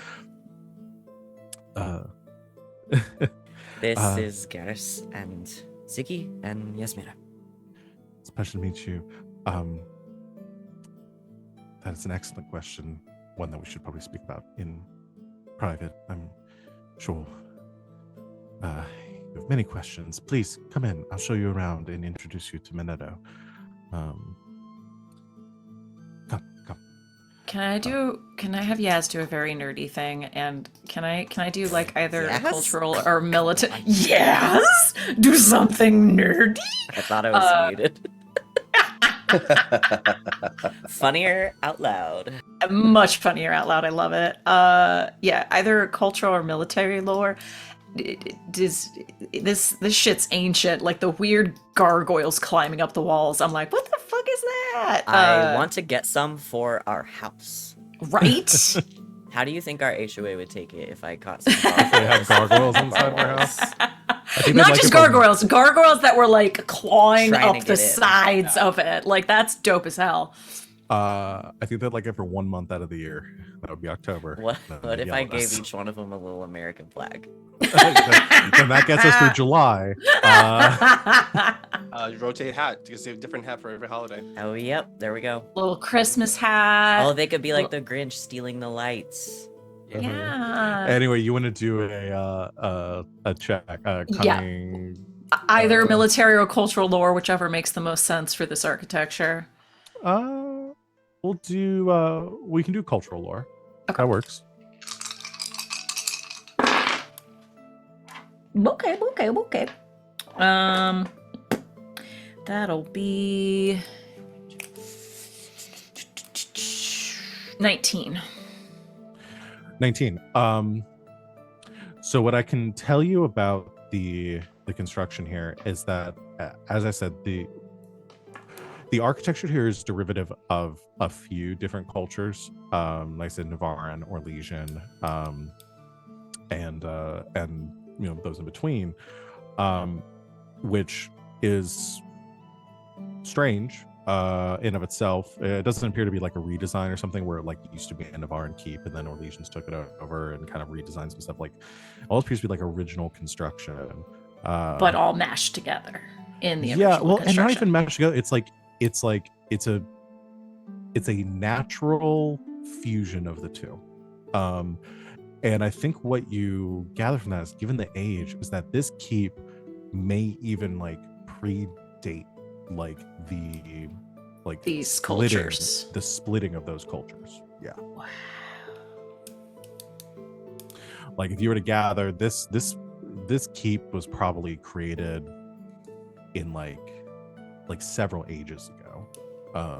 So it's like the equivalent of finding some lived in like ancient Egyptian fucking house or something. Like this is old. Yeah. It's got the original Is there anything hardwood dwarven floors. about it? Got good bones.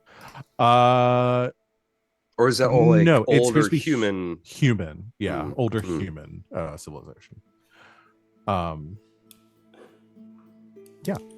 So, Felrin kind of like pulls you forward and begins to kind of lead you through this courtyard. As we're leaving, Garas will stop and look at the kid and kneel down to them and says, "Look, I will go extra hard with you on hide and seek if you can figure out how I do this." And I take out like a coin, and I do the whole thing of like making it disappear in one hand, slapping my hands together, and making it reappear in the other hand, and give it right back to the kid. Hold on, I'm just gonna roll 3d6 out in the open for this kid. Do you pull your thumb off too? Oh no, Just take his I just do hands. some sleight of hand stuff. Okay, 12, that's pretty average. I just want to see if you got trip sixes, because then I would have been like, this kid's a fucking genius. Jasper looks at you like kind of like wide-eyed as you do that, and like takes the coin, like shakes it to see if there's anything, and it's like, I'm gonna figure this out. You do that. Come back to me when you do. And he hurries after the others. And just starts Kid's like, about to do some science. yeah, just like bites the coin a bit and starts moving in his fingers and like starts throwing it between his hands. Immediately, like you get the impression he'll figure it out by the end of the day, but you got a couple hours to freedom. That's how you do it, folks. You're led through this sprawling courtyard here, and it has the feel of like almost like a small city. It's like the alienage in Valrio, but not as like cramped and gross. Like it's the people here have like built their homes from nothing in this area, some stacked with stone, some with wood, just like making the most of like the space that they can. There's like small gardens, and like I said, a mixture of people. Felrin actually leads you through, and we don't necessarily have to play this out right now because I'm sure it might be something you want to do later, but Felrin leading you through kind of gestures over to a small group of Dalish elves off to the side. And Shayra kind of stops as she sees there are a few of them, like old and young, and you recognize most of them, especially the older ones, Venehn, and at the kind of back of the group, kind of stepping forward out of a small home, there is an elven woman with like sharp features and long braided hair. She's carrying a staff, signifying her role as the keeper, and which Shayra kind of like is taken aback by. You recognize her as Alara, Shayra's cousin, and Shayra kind of balks at that a bit and says, "That's a development." It's done well for herself, I suppose. I suppose so. Do you mind if I go and speak with them? I can catch back up with you later. No, go ahead. She looks to Felrin and like bids the rest of you farewell. She heads over. She nods. She says, "I'll do the same." And she heads over to the group of Dalish over in the side of the courtyard. Felrin says, "I'm sure you'll have some catching up to do with them later as well. Alara has taken on role of keeper for the Dalish that find their home here." Not you. Oh, no. I'm part of the circle. I've left that part of my life behind, but I wished to give them a home here. So there's still I still have some amends to make for what happened.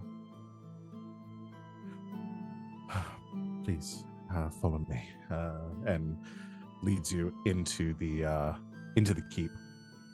And as you enter through these large doors leading up to the courtyard, you enter a great hall, just right off the main entrance. The same architecture with columns supporting the very tall ceiling here, rafters connected by both wood and stone. Looks like it's been patched in places. It's dimly lit with some sconces and braziers providing a little bit of light from in here. Big like tables that have been pushed together, some of which have look to be like more recently constructed. Others seem to be old and a little bit rickety from centuries of kind of neglect here within the keep.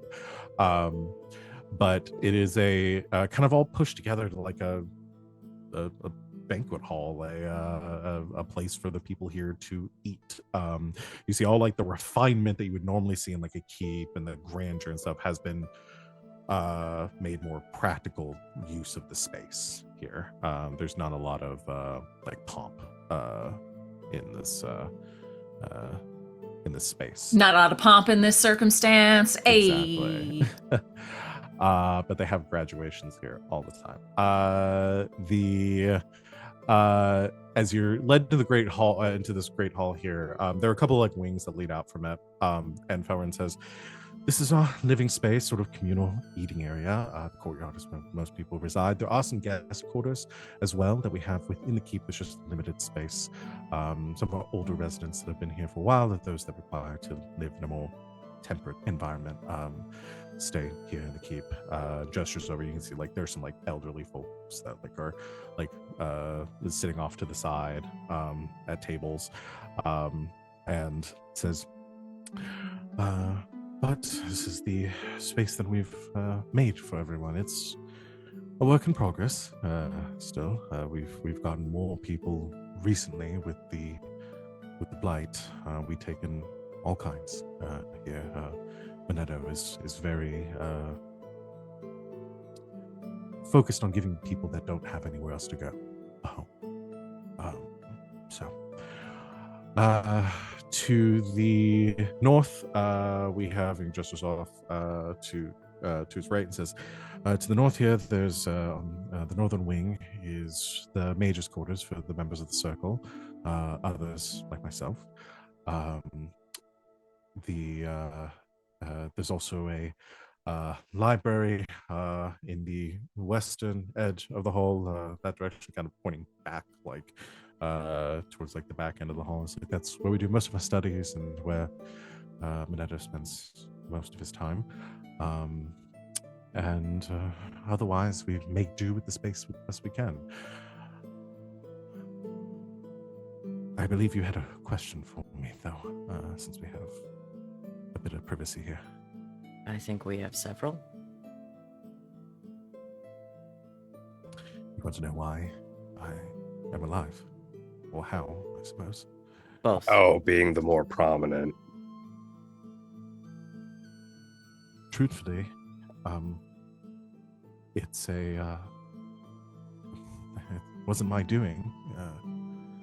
That was Venehn, our leader. Venehn Fiolo, as the leader of our order, as a apostate mage, much like myself now, created a place for those that have been outcast, removed from circles, banished, or never belonged to one to begin with, to have a home. Specifically, those that had fallen prey to beings of the Fade.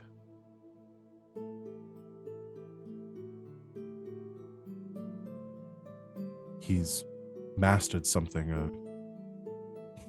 I've only seen it a few times now. A process by which one can be returned from that state.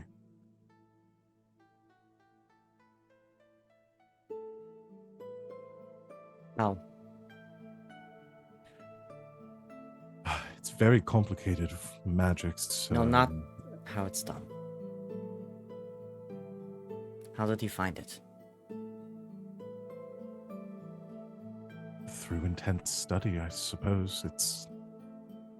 I suppose he's the only one that's ever accomplished this feat. Yeah, a fact that by itself seems...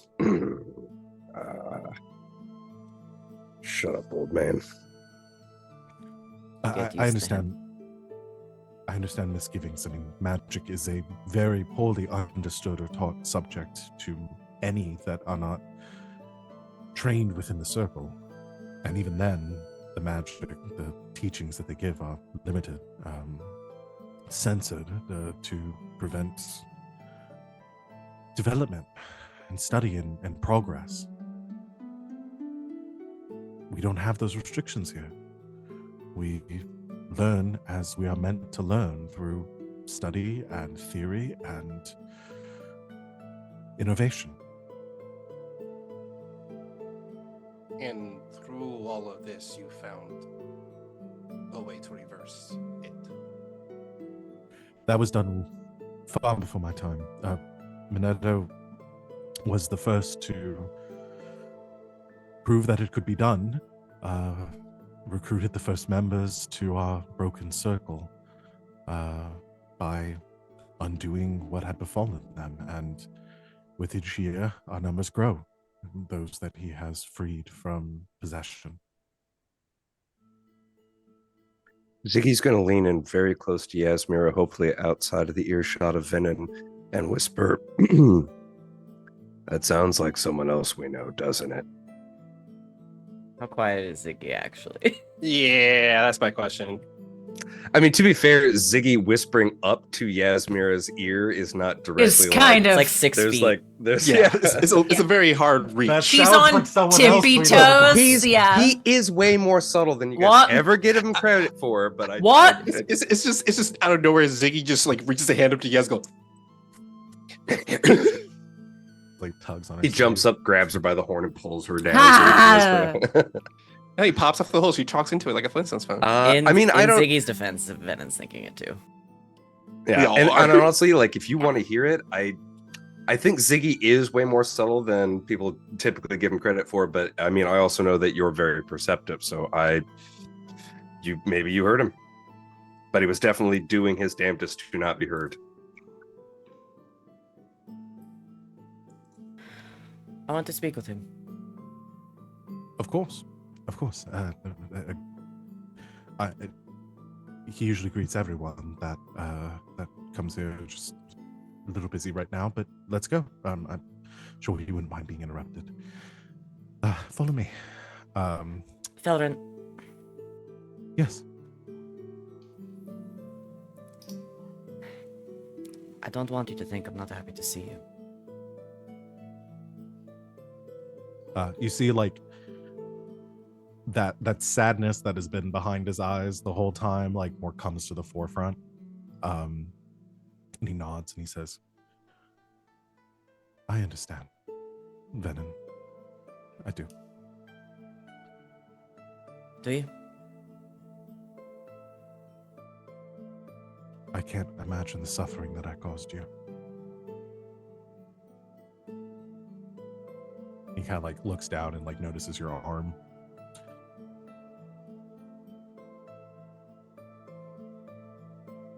Some things have a way of working out.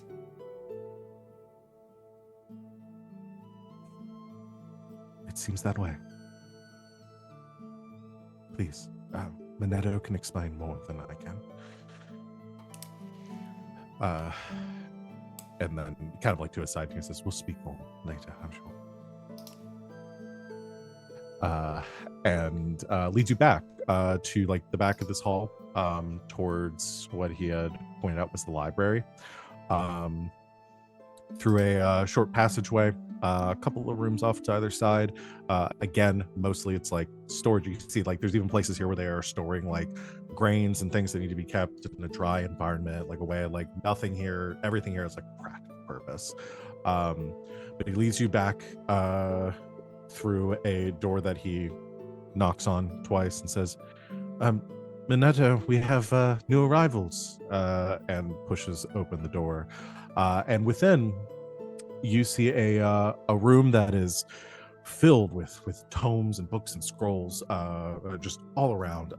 Even things that are like stacked on tables and shelves, and like there are bookshelves that looks like they've probably been brought from like every corner of the keep that had a bookshelf of some kind have been stacked in here. This doesn't look like it used to be a library. It's probably something that like maybe at one time was a some sort of like interior, like a war room or something for the lords of this keep, but has been repurposed for academic pursuits. So there's lots of tables and chairs, and you can see writing implements spread around. Just copious amounts of research here as well. And throughout the room, as you enter, sitting in different areas, reading, writing, discussing amongst themselves, they kind of like break conversation. You see other members wearing robes, similar robes to what Minetto is wearing. It's like that same like gray, those same like gray robes that all of them seem to be wearing. Well, none of you have. I would say it's an interesting like combination. You have seen mages of the circle and mages of the Temetra Imperium. The Imperium wears a lot of black. The circle wears a lot of white. They seem to have very purposely taken on that in between. As you are led in though, Felrin nods to a few of the mages around and comes around a bookshelf and says, "Minetto, we have guests," and you see looking up from a writing desk, not placed in any area of importance, and moving the spectacles from his eyes, you see a human man with that is very where's my description for him? Hold on. There we go. You see a tall, very gaunt human man, like very thin, like the robes that he is wearing almost like hanging off of him. He has these underneath, from behind his spectacles, he looks up at you, just like these piercing green eyes. His long, dark hair hangs to about like middle of his chest, that is streaked with gray. Otherwise, unassuming, probably in like his late 50s, maybe early 60s. And as he looks up and with a bit of curiosity, says, Venehn. Oh, I see. Yes. Pleasure to meet you. I'm happy that you found it to our hold. What is the nature of your visit? It's with you, actually. For me? I didn't know there were many that knew I was here. Please, my manners. He stands and looks to kind of like look around and says, if you have business with me, is it something we should discuss in private or? I believe so. Very well.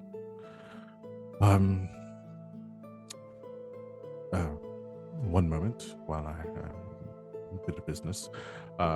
And he moves around the shelf, and you have and like kind of like out of sight, and we can have like conversation. You hear like a bit like through the book. She says, "We'll have to pick up our studies afterwards. No worries for now. We'll return to it a bit. Seems we have guests. If you wish to introduce yourself, please." And he comes around the corner and says, "Very well, one of our newest recruits here. Carter, do you wish to introduce yourself?" And you see coming around the side of the bookshelf, auburn hair, scar on his forehead. You see Carter. Ah! I draw my fucking crossbow and Yes. aim it at I Carter's pull head. out my Whoa, rapier whoa, and point whoa, it right whoa. at him. Not the place or the time. You can see a lot of tension at that moment. Everyone kind of freaks out. Your books like hitting the floor. People coming around from around the corner, like peering down this like row of shelves. And Venehn says, "Hold on. There's some misunderstanding." Stop it. How did you do this? Yes. What did you Stop do? it. Stop it. Carter just slowly, one tiny step at a time, hands still up in the air, approaches all of you. Who's up front? Yeah. Walks up, hands up, gets close. You can see he's actually stolen quite a bit of your look, I think. He's got some bandages on him still. His left arm is completely bandaged. His skin, there are patches of it that he was always kind of pale, but they're completely bleached out, almost like he has like vitiligo. Some of it has gotten up onto the top of his scalp, so now he has a bit. His auburn hair is kind of like in a bit of a comb over, like you used to have it. His eyes, the biggest, most dramatic change. His irises are now a brilliant blue, but there's a ring around them of blood red, and not a consistent ring. Kind of, it's almost as if his irises are bleeding into the sclera of his eyes. And he gets very close to you and says, "Venehn, it's me. Is it really you?" Yeah. And he throws his arms around you.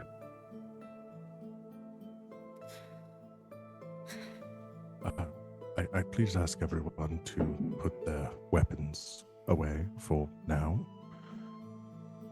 Please. Garas puts his weapon away. He walks up to Carter and grabs him by the collar of his clothes and says, "Why the fuck didn't you just use your eyes to look through the room?" And he gives him a big hug. Wait, wrong laugh. All right, you have the terrible laugh as Carter. Yeah, make one fucking choice that has permanent rank. He laughs, and holds you close too, and he looks past your shoulder at Yasmera and just kind of reaches an arm out towards her too, as if to bring her into the hug. Yas has yet to put the crossbow down. Is like getting twitchy as soon as Carter gets hold of the other two. Yes. This is not the place for violence. Then someone better start fucking explaining this. Put it down.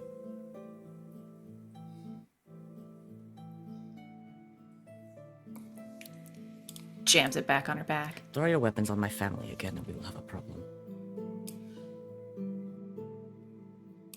Everyone, we are all family. There are plenty of reasons to be tense in this moment. Please, Minato. They have a lot of questions. And we want answers to them now. I will give you all the answers I can. Please, come this way. I'll tell you everything. I like what you did with your hair, Venn. Have you been working out? Something like that. It looks good. It is good to see you. We're going to need some time to adjust. Oh. Yes. Of course, I should have assumed that. Felrin kind of comes up and puts a hand on your shoulder, Carter, and says, let's leave them to the questions. We have some bit of a mess to clean up in here now. I want to see you soon, please, when you're done talking. There's a sort of makeshift tavern here. Please, I'll meet you there tonight. All of you, hopefully.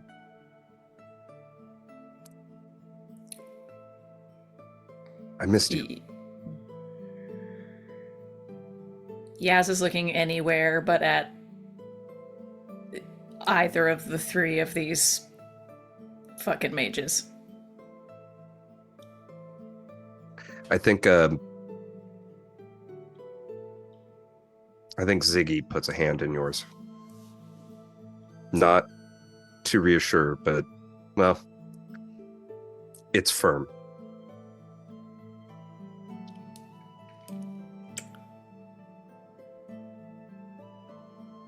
This way, please. And Venehn leads you out of the library to a small study room, where the four of you, along with him, sit around the table. He says, I'll start from the beginning. And that's where we're under session for tonight. Boy, that was good. You son of a bitch! Son of a bitch. I knew it was going to happen eventually, but I didn't think it was going to happen here. Not like this. Yeah. Yeah. In the saddle again. Yeah. So Cedar, Cedar and I were talking about it ahead of time. I warned him that he was going to have to play Carter for a bit too. So, or play two characters at once for a bit. So we'll get to that next time as we figure out what is going on here at Canley Hold. Good stuff, y'all. So let's go around and do our stars and wishes for tonight, and we'll call it a session. Who wants to go first? I'll go. Go for it. My star goes to sad Yasmera because she's so sad. And that made me so sad. It was a very nice little moment by the fire, though, I think. And just like seeing her actually like get upset about stuff is pretty wild. So She hadn't seen it before. yeah, And like, she was just like, oh, bad thing, kill. And then went, oh, Oh, that thing is that kind. that, oh. Oh. Yeah, that was Well. Yasmera's had a lot happen in the last couple of days. Oh, yeah. Like Yasmera is being known about things she didn't know about. Yaz is learning new things. That hasn't happened to her in a while. In a long time. She's got to deal with it. I love it. It's really good. I love it. I love seeing her have like in the moment emotional reactions to things because it's so out of character that it's like, oh, there's feelings in there. They're in there somewhere. Tries to hide them under the horns. They're in there. They're in there. I love it. It's so good. It's really good. It's really good. Yeah, that's my star. I wish. I wish. My wish. Maui. I don't know what my a lot's happening right now. Seriously. I just want to see a dragon. I wish with all my My heart. heart. Fly I with just wanna see a dragons, dragon. land apart. This is unrelated, Oh. but the game is Like called you, Dragon just Age. you. Oh, okay. I thought you Listen, were I like, gave you a me, dragon me earlier. Van. I Unrelated, just me. want to see a dragon. Yeah. Yes. That's the thing. There are very few dragons In Dragon Age. There isn't a lot of dragons. They're special beings. Yeah. So I really got to make it make Make it sense. worth it. I don't Yeah, have make it worth to. We don't have to fight. I just want to see one. One last time. One more time. My other wish is I'm going to find that wyvern again. I was wondering if Yeah, it was I've going to not come I back. forgotten thought you that were guy. gonna do that during the last time skip. I And, know. I got busy. Yeah. I got busy. Okay. Look! Things got out of hand. Listen, was doing other things. Okay. I'm waiting for Venehn to start befriending some animal pets. Yeah. Well, the middle of the village that was on fire seemed like a bad time, considering it like takes a few minutes. Yeah, I was it's like, probably this something, doesn't seem like the best time to worry about it right now. Yeah, it's probably something you're gonna want to do like preemptively. Yeah, I've been thinking about it. I think I'm gonna do that while we're out here in the forest and just like see how it goes. But Yeah. Listen, the burning village didn't seem like the great time to be like, hey, Wolf, do you want to be my friend? Like, what am I gonna do? Send a bear into a burning building? Come on. Oh God. Dragon They're Age not Bear stupid. comes out unscathed. A Dragon Age Bear, the Unscathed. fire runs away. I should have gotten a bear to scare the fire away. Dang, next time. All right. Next burning village, I'm getting a bear. Okay, next Spring Village. Excellent. Thank you, Venehn. Who's next? I'll jump in on this one. Mine is going to go for Garas. One of the things that I really like about Garas is, he's been through a lot. We all have. And something that has never really changed about Garas, even when he's had to do serious things, is he's never really lost that kind of childish, I don't want to say innocence necessarily, but the sort of positive energy. And having that little interaction with Jasper, and just even in this moment finding a way to like make friends with the kid and be nice, like that's one of my favorite things about Garas. So Garas has Spider-Man syndrome, wherein that he makes jokes to remind himself how scared he is of a situation. oh, he's a sweetie. I love him. That's my star. My wish, I guess my wish, knowing what's coming up next session, is to see how schizophrenic you guys make me feel playing multiple characters at the same time. We're gonna But introduce you to yourself. You know I'm that's down- coming. I know. I'm I'm down for the challenge. To our new I'm just- dad. I'm Let's trying go. to figure out what like bullshit I can do with the overlay to make it extremely funny. That you are playing two Top half of my characters. face over here. Like split you in half, or like just have you on screen twice the whole time. That'd be pretty funny. Or like do if I like a could mirror mash up reverse so the- they're not perfectly exact. Yeah. Just Or if half I could- part of his face. No, half Sita, there. Sita, log in to the call on your computer and also on your phone, and Yeah. then we'll Oh, just yeah. set it And I'll up at use two two different cameras. angles. And the just Ziggy gaslight everybody in angle will be chat. the one of my phone looking up at my face and this? seeing my nose hair and Yeah. stuff. Yeah. Yeah. That's Ziggy. That's Ziggy for Yeah. sure. Okay, Mhm. I'm gonna think about it. Yeah. Or we go on one of those websites that lets you like mash it, like take 2 photos and see what their baby would look like. And then just That's take weird. Ziggy and No, 'cause Carter. then I have to look at it for 3 hours.